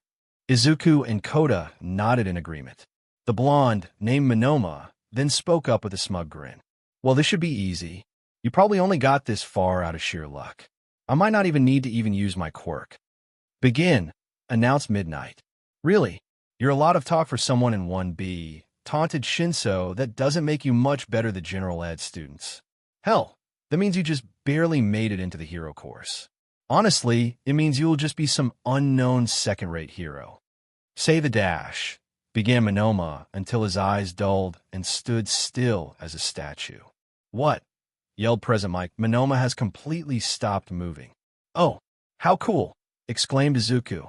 So, he has a mental quirk, said Jekyll. Now it makes sense why he wants to win the sports festival so badly, said Koda. Why's that? Asked Izuku. WL, the entrance exam, sadly kind of caters to powerful and flashy quirks. I was barely able to pass by getting a lot of rescue points rather than villain points. The festival is a way for people with less flashy quirks to have a chance at getting in the hero course. That's kind of cool. That still makes the entrance exam really unfair, though. I would definitely say he has some kind of brainwashing quirk, pondered Jekyll as he pointed to the screen watch. Said Shinso. It must have been really nice to have been blessed there, Monoma. Now about face and walk out of bounds. Monoma then wordlessly turned around and walked out of the arena. Monoma's out. Announced midnight, Shinso advances to round 2. Jekyll was humming to himself as he watched Shinso exited the arena, looking even more tired than before, but proud. Behind him was Monoma glaring at Shinso as he also exited. "What are you thinking about, Jekyll?" asked Izuku. "I think I'll have a small chat with that." "Shinso boy," answered Jekyll as he stood up and made his way to the door. Before he left, he turned around to glare at Izuku. "And you better stay put this time, Izuku. Koda, if he tries to leave, I give you permission to have the gremlins hold him down." "Okay," stuttered Koda. Jekyll was heading towards the general education's waiting room when he spotted Shinso. With a thin, toothy grin, he spoke up. "Shinso, the boy of the hour. The only student of general ed to make it to the final event. And what do you want?" Questioned Shinso. "You don't look like a teacher. You know that this area is off limits, right?" "I'm allowed to be here with the principal's permission." "Okay, again I ask, what do you want?" Shinso narrowed his eyes as he watched Jekyll closely. "You don't exactly look like you're here for just a chat." "No, I dash." Suddenly Jekyll's eyes dulled, and he froze still as a statue, just as Monoma had earlier. However, before Shinso spoke up to give an order, Jekyll's hand quickly moved and shoved his clawed pinky finger into his ear with a sickening squelch. As focus returned to Jekyll's eyes, he stared at Shinso, his smile seemingly more frightening than friendly. He pulled his finger out of his ear and wiped off the BLD with a spare white cloth. "Now, that was really rude of you. Just because someone wants to make a deal with you. You're not exactly helping that villainous image you're so desperate to rid of." Shinso just stood there in shock at what he just witnessed. "Well, at least I have your attention now." Jekyll casually wiped off the remaining BLD from his ear before continuing. "Now, as I was saying, I have a lovely little brother who is desperate for some friends, and if you're willing, a little brother as well. He is the youngest of us, after all." Shinso shook himself out of his shock before answering, What do you mean?" "Easy. I can give you a family that will actually love you for who you are and what you'll be." Shinso was taken aback. "How do you know about my personal life?" "That's a secret. I'll only tell if you agree to become part of my family." Shinso looked away and thought before asking, "You're the guardian who's supposed to be watching that Nomu boy. I remember seeing you and him in 1A's classroom. Is he the brother you're talking about?" "Yes, you are correct. Just like you, my brother was ridiculed for his quirk, was deemed useless by his peers. That was until he was rescued by our loving mother and made him better, showing us what real love was like." "Now let me think on it." With that, Shinso walking away deep in thought. Before he rounded the corner, Jekyll spoke up. "I'll give you till the end of the festival to think on it. Izuku would love to have a little brother as his partner when he becomes a hero." Shinso then silently disappeared down the hall. "Jekyll, I would appreciate it if you did not go around and try to get my students to join your family," said a chipper voice behind Jekyll. "I was wondering when you'd show up, Nizu." Jekyll peered behind him to find the rodent principal. "Mother did warn you I would be when she gave you her terms. Which, by the way, I had no choice but to accept. However, that was if you had any proof that a student was being neglected. Which I do have. A gremlin will stop by your office to deliver the documents and photos." "And when did you have time to do that, pray tell?" "While I was getting food, I had some gremlins investigate my hunch, as it were. It's your own school's fault for not noticing." Nizu sighed in defeat. If only I did not owe so much to Nira. With a final sigh, Nizu walked off. "Then you wouldn't be here today. More than likely still at that subpar lab or dead in a ditch," chuckled Jekyll before heading back to 1A's waiting room. "Jekyll!" Izuku cheered from underneath a large pile of gremlins. Jekyll just gave Izuku a deadpan stare as he entered into the room. "Really, you still tried to leave after I left? The matches while you were gone were boring." "I have to admit, they kind of were," said Koda. "Well, thank you, Koda, for keeping Izuku here," praised Jekyll. "By the way, Izuku, a little gremlin told me you may have a little brother soon. Izuku made an exaggerated gasp with sparkles in his eyes. Really, I'll finally be a big brother soon. It's not official yet, grinned Jekyll. Is your family adopting someone, Jekyll? Asked Koda. Yep, we're just finalizing some stuff. Wow, congratulations, Izuku, cheered Koda. That expression on little Shinso gave. He is sure to accept, thought Jekyll as Izuku and Koda talked excitedly. I wonder what mother would give him. Snake, bird, or feline. Maybe even all, if his body can handle it. So what did I miss? Asked Jekyll. Not much, said Koda. That Bakugo brat won against the Uraraka chick, explained Alpha as he and the rest of the gremlins climbed off Izuku. Todoroki beat Mr. Tape, while Metalhead versus Rockhead ended up as draw. Since the last match ended in a draw, Shinso was moved up to the finals, said Beta. So, what about the other students? Asked Jekyll. The others were just easily defeated by either Todoroki or Shinso, shrugged Alpha. They'll just leave the Explosion Brat and Todoroki for the semifinals, pondered Jekyll. Todoroki and Bakugo's match is just finishing up from the looks of it, said Kodu, pointing to the TV. Everyone in the room then turned to watch who would win. Bakugo seems to be on his last legs while Todoroki is looking a little frosty, announced Present Mike. Bakugo was furious as shivered from the cold coming off the frozen glaciers that coated the arena, while Todoroki was standing tall and seemed unfazed from the cold, except for the ice patches forming on the left side of his body. Why the F won't you use your damn fire? Yelled Bakugo. Easy, explained Todoroki. 1. I will never use it. 2. It would give you an advantage with that sweat of yours. Whatever, just give me your F all. Do you think I can't take it? Arrogant, yes. Weak, no. Todoroki then sends a wave of ice towards Bakugo, who tries to dodge by propelling himself with his explosions. However, due to the cold, all that comes out are small crackles and pops. Unable to get out of the way, Bakugo is then shoved out of the arena. Bakugo yells out in frustration, while also slinging curses at Todoroki for not giving his all. Huh, that Bakugo brat has a point, said Alpha. A little disappointing that Todoroki wasn't showing off all of his abilities. I'm afraid it may be because it's a similar situation as Shinso, sighed Jekyll. Does that mean Todoroki may become part of the family? Asked Izuku, starting to get excited. I'm afraid not anytime soon. His father sadly has enough money to give people enough reason to not even care. It would also draw too much attention to the lab and the rest of the family. Explained Jekyll. Oh, sighed Izuku. Excuse me, Jekyll, but what do you mean by bringing into the family? Asked Koda. Basically, everyone in the lab is family as they have been adopted by our dear mother Nira. I would imagine Nira would love to adopt dear Todoroki too. Explained Jekyll. I guess that makes sense, said Koda. It does seem like Todoroki's life isn't easy. Koda, do you want to be a part of my family? Asked Izuku. Thank you for the offer, Izuku, but I'm happy and love my current family, chuckled Koda. Hey, final match is finally starting. Chirped Beta.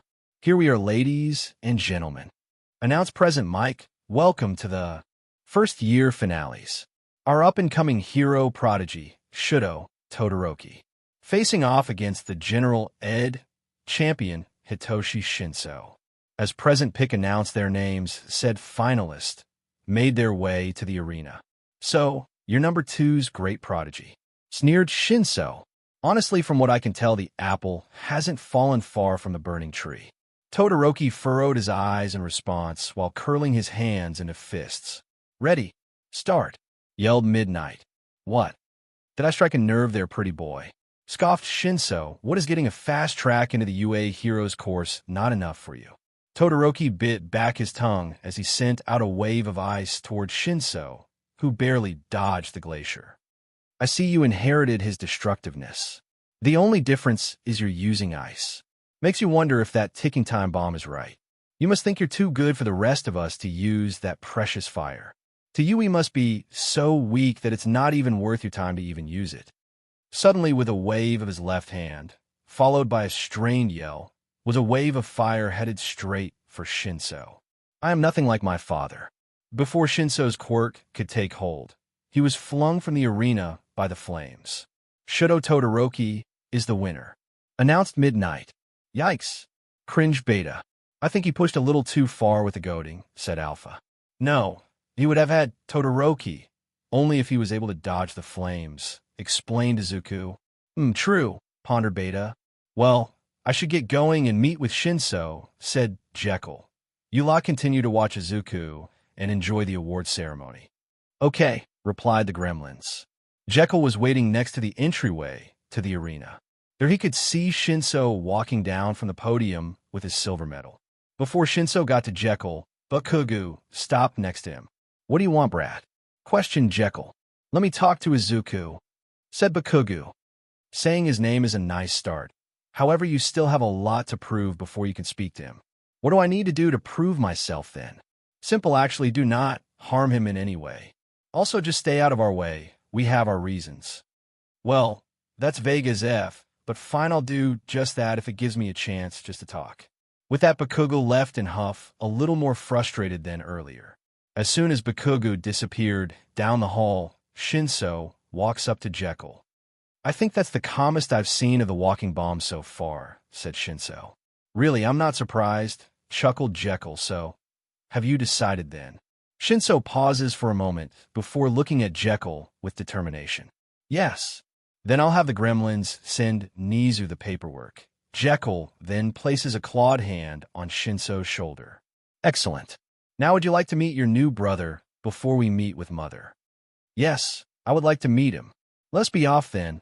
I'm sure he's gotten stir-crazy again. Stir-crazy. One of the side effects of Mother, making him better. He ends having a lot of energy build up. He's in one place for too long. So, he ends up with a lot of excess energy. So far, the only one Woe been able to properly wear him out is sparring with Zixus. Who? Another one our brothers. How big is this family? Jekyll just gave large grin and chuckled. You'll see. As they arrive at 1A's waiting room, let's just say you'll never be lonely or weak ever again. I'll look forward to it. Jekyll cheers Izuku as Jekyll and Shinso walk through the door. Izuku was currently wrestling with a large pile of gremlins. What the hell am I looking at? Asked Shinso. It appears we arrived just in time, answered Jekyll. Jekyll, is that him? Is he my new little brother? Asked Izuku, tail swishing left and right excitedly. Koda was calmly sitting in a nearby chair with Theta in his lap, fast asleep, both happily avoiding the wrestle pile. Jekyll lets out a chuckle before answering, Yes, he is my dear Izuku. Izuku then quickly escaped the wrestle pile and walked up to Shinso and grabbed his hands. Shinso flinched at the sudden action. Calm yourself, Izuku, or you're going to scare him, chastised Jekyll. Sorry, apologized Izuku, letting go of Shinso's hands. It's okay. You're just excited, right? Said Shinso. Yep. We're going to have so much fun together, said Izuku excitedly. With you, me, and Koda, we'll be an unstoppable hero team. You think so? Even with a villainous quirk like mine. Especially with a quirk like yours. Koda nodded in agreement. Right. Well, it's nice to meet you, Izuku. Jekyll claps his hands to get everyone's attention. Well, now that all the introductions are out of the way, let's take you back to the dorms, Izuku. It's starting to get late, and I need to take our dear Shinso home and meet the rest of the family. Jekyll then looked to Koda. Are your parents here, Koda, or are they waiting for you at home? At home. They're probably starting to get worried by now, answered Koda. You can tag along until we have to part ways. Just let your parents know that you are on your way. Koda nodded and pulled out his phone, being careful to not wake Theta. With that, the strange group packed up and left for their respective homes for the night. Yes, what is it, Jekyll? I'm in the middle of a surgery, said Nira through a phone Mr. Hyde was holding for her. Nira was arms deep into the chest cavity of a strange red creature with an exposed brain and large bat-like wings. Oh, you know that BSDRD Ujiko needed a little help since he pushed a little too much into one of Nomu again and wanted to be able to salvage it. He's lucky Sensei likes him so much to keep him alive, especially after what he did to my poor little Izuku. Nira paused for a moment to listen to Jekyll and let a large, toothy grin crawl up her cheeks. A new son. Nira put a bloody claw to her chin. His quirk sounds interesting. I know just what to give him. I'll see you soon, Jekyll. Also, Zixis has been antsy if you could either spar with him or convince Niza to take him with you to UA. That way he and Izuku can have a little playtime and burn off their excess energy. I'm just busy dealing with Sensei's requests and Ejiko's stupidity lately. With that, Mr. Hyde hangs up the phone, followed by dozens of excited chitters, growls, and hisses. Yes, my lovely children, you are getting a new brother, and I just can't wait to meet him. If you all would be so lovely and get his room ready. The one next to Izuku's should be perfect for him. As soon as she finished her sentence, there was a stampede of footfalls behind her of all kinds. Mr. Hyde sighed and handed Nira what looked like an enlarged lung. I just hope they're nothing like Jekyll. Last thing we need is another source of my migraines. Nira only chuckled. We shall see. Now help me finish this up and into the stasis tank. I wish to meet my new son as possible and start their needed improvements. The next day of class started with everyone in 1A talking about the sports festival. I got so embarrassed. Everyone was staring at me so intently, said Toru, an invisible girl, except for her clothes. I got consoled with don't worry, called from frickin' elementary school kids, groaned Ciro. The chatter continued until Aizawa walked in. Morning, announced the tired pro. Today's Hero Informatics PRD is a little special. It's time to formulate your code names, your hero names. Everyone in the class cheered with excitement. Though despite also being excited, Izuku and Jekyll cringed at everyone's loudness. This is related to the draft nominations by pros yesterday. The nominations will truly start maturing only after you've gained some experience and adapted your fighting skills during your sophomore and senior years. In other words, the nominations you're getting this year are more akin to expressions of interest in your future potential. The tally for nominations are as follows. Aizawa taps the blackboard to show the top nominations the class received. Nomination tallies. Todoroki, 4,123 Bakugo, 3,556 Tokoyami, 360 Ida, 301 Kaminari, 272 Yaoyorozu, 108 Kirishima, 68 Uraraka, 20 Ciro, 14. Looking at the list, Izuku was a little sad not seeing Koda's name. It makes sense, thought Izuku with a sigh. He didn't even pass the first round. Izuku wasn't the only with a disappointed sight, some more obvious the others. Based on this, regardless of whether or not you received any nominations, I'll be having you all go get some so-called workplace experience, explained Aizawa. Well, you've all dipped a toe into the world of pros, some more intimately than others. However, I think experiencing the activities of a pro firsthand will prove to be more fruitful training than before. Because of that, we need hero name, said Sato, a largely built boy. Of course, placeholder names are fine too, but something appropriate dash. Aizawa was explaining until a loud female voice interrupted. Because, if not, it'll be hell from there, announced Midnight as she struts into the classroom. The names you pick now, the names you come to be known by the world. In many cases, they stay that way after becoming pros. Well, she is correct. I'll be having Midnight evaluate your naming sense. Since I for sure can't. Deadpanned, Aizawa. The way your futures end up will approach the image projected by the names you choose. It's all down to the old phrase, names and natures agree. For example, All Might. Jekyll, what do you think I should call myself? Asked Izuku. Jekyll chuckles. Really? I would have figured you would have had a name this whole time. Kind of, but I wanted your opinion. Oh, what is it? Izuku then leans into and whispers into Jekyll's ear. I think that would work perfectly. Jekyll smiles as he ruffles Izuku's hair. Minus 15 minutes later. All right, it's almost time. For those that are ready, present their names for the class. Announced Midnight. The first to walk up and present was Aoyama, a blonde foreign boy. Here it comes, the name of the sparkling hero. I cannot stop twinkling. Well then, that's a mouthful, thinks Jekyll. If you take out the I and abbreviate it, just can't, it'll be easier to say. Critiqued Midnight. Too right, mademoiselle. Next is Mina, a pink-skinned girl with horns. Right, hey, I'm next. Call me Alien Queen. Wouldn't that be a copyright issue? Or would the movie be too old now? Would it even matter? Wondered Jekyll. Azui, a girl with a frog mutation quirk, raised her hand. Is it okay if I go next? I've known since I was in elementary school what I'd be. Froppy. That one is nice and cute. She seems nice. Maybe we could be friends, thinks Izuku. Now for mine. Announces a spiky red-haired boy named Kirishima. Red Riot. A reference to Crimson Riot, right? Izuku excitedly asks. Why, it is.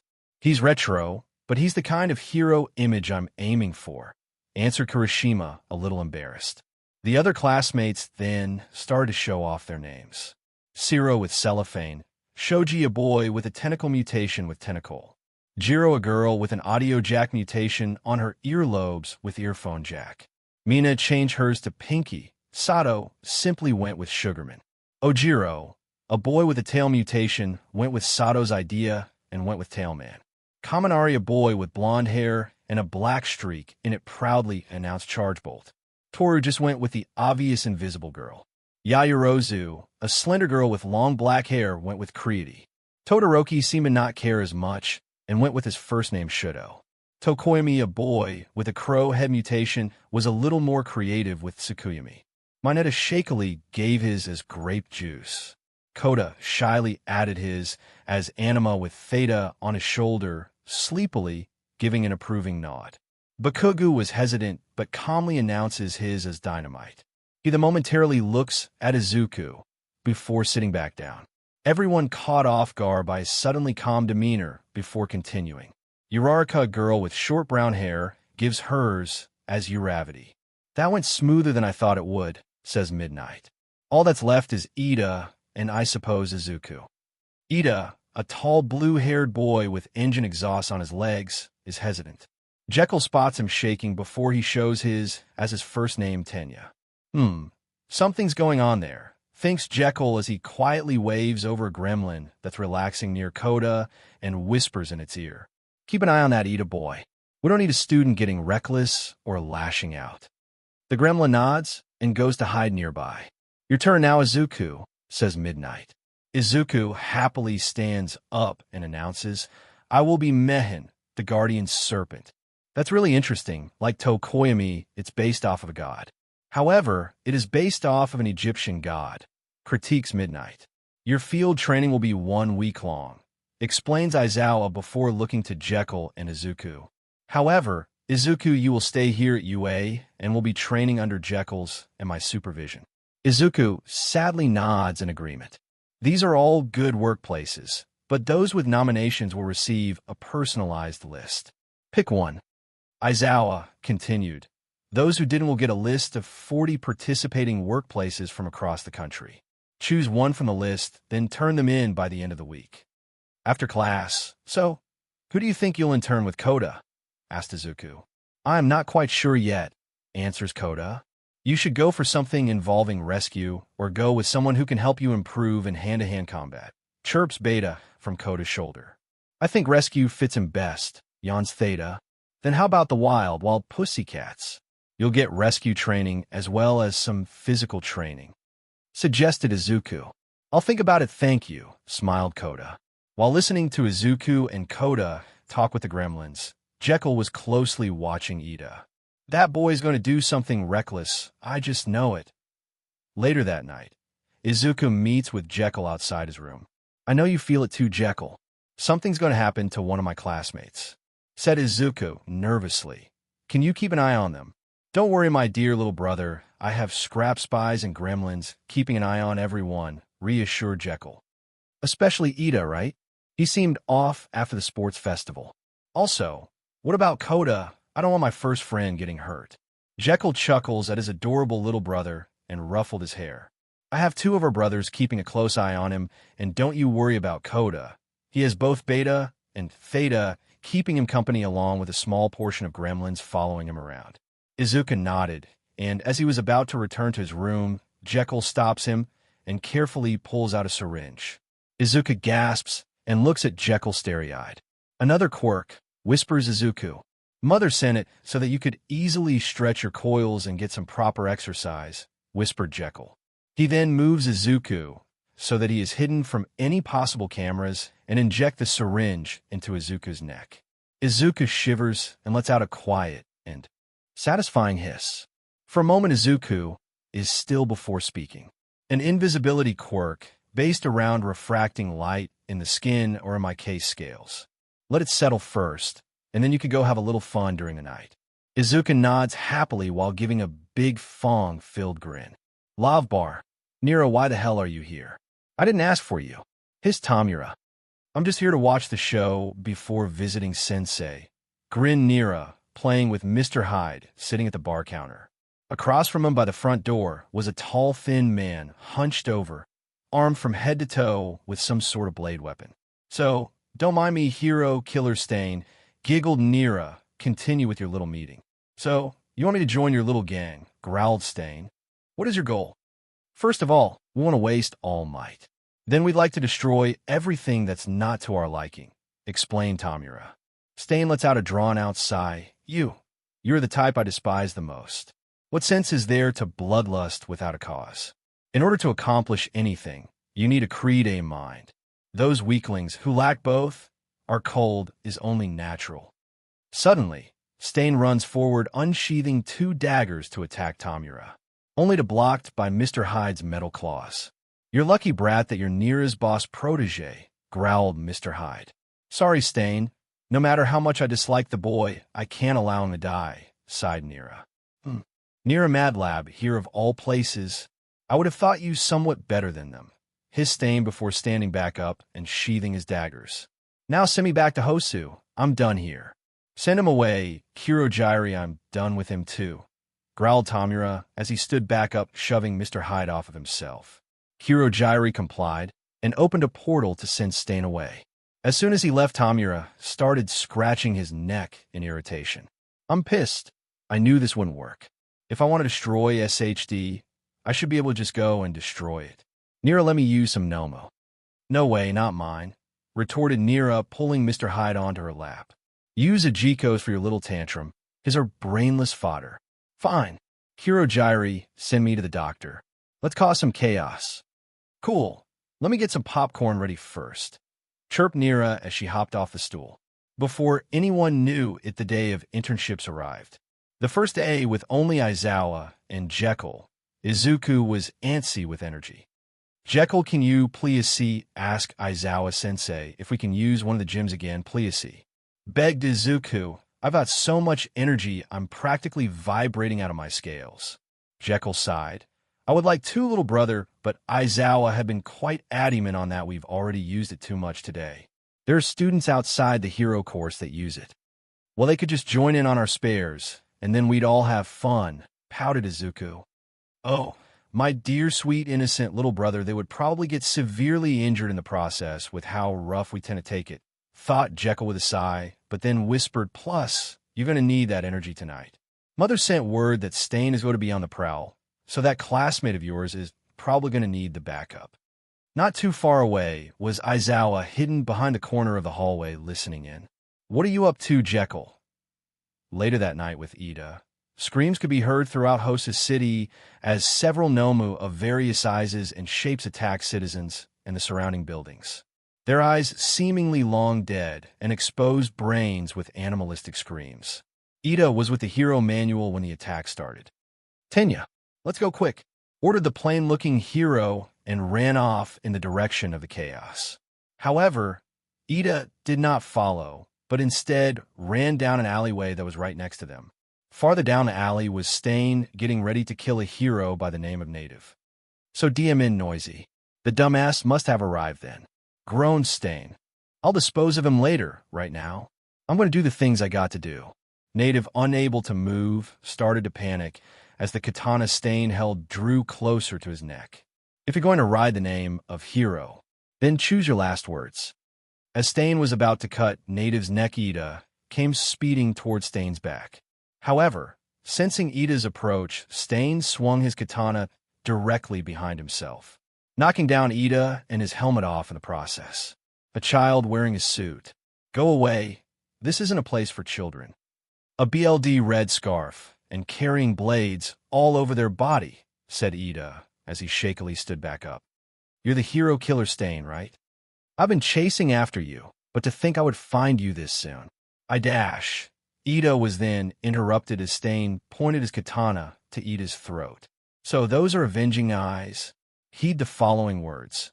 If the situation so demands it, even children are fair target. Are you saying that I'm not even a threat? In that case, listen up, criminal. I am the brother of a hero you cut down, the brother of the finest hero, and I have come to put a stop to in his stead. Don't you ever on your life forget the name Ingenium. That is the name of the hero that will take you down. That's so. Then DI. Ida then sends a quirk-powered kick towards Stain's face, who easily dodges by jumping over Ida. Ingenium's brother. I let him live to feed rumors. Yours, says Stain as he sends a steel-spiked boot into Ida's shoulder, pretty weak. As Ida falls to the ground, Stain takes his katana and runs it through Ida's injured shoulder, effectively pinning him to the ground. You and your brother are both weak, all because you're both fakes. Shut up, you scum, shouts Ida, tears starting to stream from his eyes. The lower half of his body was paralyzed from spinal injuries. He'll never be able to perform any heroics again. He saved so many. He's a splendid hero. He gave me a dream. He's a splendid hero. I'll kill you. First, save him, scoffs Stain as he points a finger towards Native, who is still unable to move. Before concerning yourself, go rescue others. Don't go brandishing your power for your own sake, while being consumed by your hatred in front of your enemy, just to satisfy your own selfish desires. That is an act farthest from what it means to be a hero. That is why you will die here.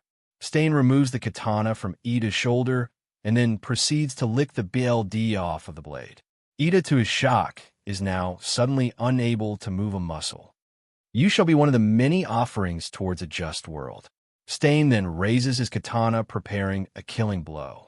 Suddenly, Stain is then kicked in the face by a furry raptor-like foot, knocking Stain away from Ida. As Stain quickly regains his balance, he looks to see who his new opponent is. There, standing over Ida, is a purple humanoid raptor cat hybrid creature. This creature had heavy bags under their tired eyes and strange holes lining their neck. Next to the creature was a dark gray-skinned man with orange hair, wearing brightly colored clothes and had metallic clawed tentacles growing out of their back. "Aw, why did you interrupt him, Shinzi? We could have gotten a nice snack," said the orange-haired man, grinning with shark-like teeth. "I think you forgot why we are here in the first place, Zillion." The purple raptor deadpanned. "Of course, it was for you to get used to your new body and to get a snack along the way. Yes and no. We're supposed to be protecting Izuku's classmate. Honestly, I expected better of someone from 1A. Wait, Shinzi. Thought Ida, Shinso Hitoshi from the sports festival. You two must be one of Nira's beasts," growled Stain. "Beasts?" exclaimed Zillion, looking disgusted. "How dare you? We are her beloved children." Zillion then quickly extended his tentacles, intending to pierce Stain, who skillfully dodges. Shinso comes up behind the stabbing tentacles to try and land a deadly kick with his raptor, scythe-like for claw. Stain barely blocks these kicks with his katana, with Zillion continuing the onslaught of strikes. Zillion steadily walks closer, closing the distance to only increase the frequency of the strikes, all with a manic grin on his face. "Come on, Mr. Stain, stop dodging. I'm starting to get a bit hungry here." Shinso then suddenly changes it up by turning around and smacking Stain with his thick, feathered raptor tail. This throws Stain off and sends him flying into the nearby wall. "Nira's abominations," growled Stain. "You are willing allowing her to alter and deform your bodies." Stain then pulls out 2 daggers from his boots. "Really? And what does that make you, Stendhal?" asked Shinso. "Ho dash," Stain half growled before going completely still. "Ah." Shinzi cut it short, said Zillion as he turned to look at a space over Stain's head. I would have loved to see his fear-filled expression. "He's all your big brother," said Shinso with a lazy grin. Ida and Native looked on in horror as Izuku in his Nomu form slowly appeared over Stain's head with his mouth gaping wide. "Thank for meal," hissed Izuku as he bit down on Stain's upper body, spraying BLD everywhere. There was a muffled scream as Stain was swallowed whole. Izuku seemingly unbothered by the blades that Stain carried. "Tasty meal, plenty iron." "Ah, you didn't leave any for us," Zillion pouted. "So, this is where you slithered off too," spoke a very disgruntled voice. Then the 3 who were able to move turned to face the newcomer. There stood at the entrance of the alley was a very tired and clearly irritated Eraserhead. "Sensei," exclaimed Ida, finally starting to be able to move. Izuku let out a sharp squeak like his "Sensei. We thought we're sneaky. You may have been invisible, but that didn't mean you were quiet." Aizawa then turned to Shinso, taking in the changes that were made to his body. He barely held back the sadness he felt from showing on his face from looking at the drastic changes. "Does Present Mike already know of the changes, so he can let your homeroom class know? Or did you drop out completely?" "Yes, Mother notified Nizu, who notified Mike-sensei. Nizu also says that I'll be transferring to your class since my Neta is dropping out from the hero course," explained Shinso. "See, Mr. Eraser Mother has everything under control. No worries," exclaimed Zillion. "You must be Zillion. You're the one who will be helping Izuku in his sparring sessions." Yep, that's me." Izuku, Shinso, and Zillion get back to UA before the police get here. "Izzy, you're banned from participating in the heroics class for a whole week when everyone gets back from their internships." "But we just hungry." "Don't care. You should have let me know. Don't think I didn't know what Jekyll was feeding you. We're only allowing it because it's necessary for your diet." Izuku just responded with a sad hiss. "Ida, you won't be expelled, but you will also be sitting out from heroics for a week. Let this whole thing be a lesson. Don't let your personal vendettas get in the way of who you want to be." Ida responded with a quiet, "Yes, sensei." The Mad Lab brother then shortly hurried off back to UA, where Izuku was then scolded by Jekyll on his poor stealthing ability before being sent to bed. Shinso was assigned to Izuku's room till UA could provide a secure room for him. Shinso was more than happy to spend the time with his big brother as they proceeded to snuggle with each other. Shinso giving the excuse that he was just making sure Izuku had enough heat to stay warm. Zillion was to stay in Jekyll's room, who had a spare bed. Though despite the bed, Zillion proceeded to fall asleep on the floor in the middle of the room to Jekyll's dismay. "So do you and your family have any more surprises in store for me?" asked a very tired Aizawa, holding a cup of coffee. "As far as I am aware, Eraser, that all Mother currently has planned. Though I didn't think Izuku would have been caught so easily," sighed Jekyll. "I honestly thought I taught him better than that." "Why Shinso?" Jekyll hesitated for a moment before answering. "Did you know about his home life?" "Yes, I was working on his case. We couldn't take any action as there wasn't any concrete evidence. Didn't help that the foster parents always passed their welfare checks. Then it's easy. Mother gave him an option to finally leave one horrible family to one that will always love and care for him, as well as disposing of said family. Let me guess the reason the Scholl family went missing was because they were his first meal." Jekyll chuckled, smart as always Eraser. "You and your family may not call yourselves monsters, but that's all your mother and uncle create. No one will ever see it otherwise. So what makes you think they will accept Izuku when word eventually gets out on what he is and what he has to consume just to live? We'll just take him back home and go back into seclusion as Izuku will finally realize he's not meant to help and care for his food. Mother says it's just a phase and he'll realize it soon enough. Something tells me you're going to regret that thought process. He's a good kid at heart. He's not going to give up being a hero anytime soon." Jekyll just shrugs. "We'll see." Love bar. There was a loud crash as a glass mug shattered against the wall. "DMN, IT," screamed Tamura with a disintegrating newspaper in his hand. The Nomu attack was hardly mentioned. All they're talking about are the DMN mystery survivors of Stain. "You were warned, Tamura," sighed Nira, though the fireworks were fun to watch. "Just goes to show how much of a brat you still are," scoffed Mr. Hyde from Nira's lap. "What did you say, you overgrown rat?" growled Tamura. Suddenly, there was silence as click and buzz filled the bar. The sound came from a nearby laptop with the letter's audio only showing on screen. "Now, Tamura, this is just another lesson for you to learn," spoke a calm yet intimidating voice. "For now, you may want to focus on a new plan. For instance, what about Stain that made him so threatening to the heroes? Also, it may not hurt to truly look into having some allies." "Why? You mean an actual party?" "Right. Makes sense that I need a proper party to defeat the raid boss." The voice hummed in agreement. "Yes, That's a good start. Oh, and Nira, come over here. The good doctor requires your insight. Yes, right away, sensei, answered Nira. Kurogyri, if you would please open a portal. Kurogyri nodded in acknowledgement before opening a portal for Nira. As Nira left, Tamura was quietly mumbling to himself, I need a party, but who should I invite? Thank you for joining us on this journey through What If Deku Had Snake Mutation. We hope you found it as captivating as we did.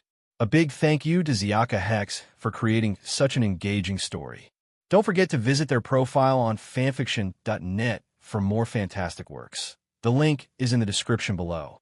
If you enjoyed this video, please give it a thumbs up, share with your friends, and subscribe to Zen and Fanfics for more intriguing explorations into fanfiction and fantasy. Your support helps us create more content like this, and we love hearing your thoughts and suggestions in the comments section. See you soon in the next video.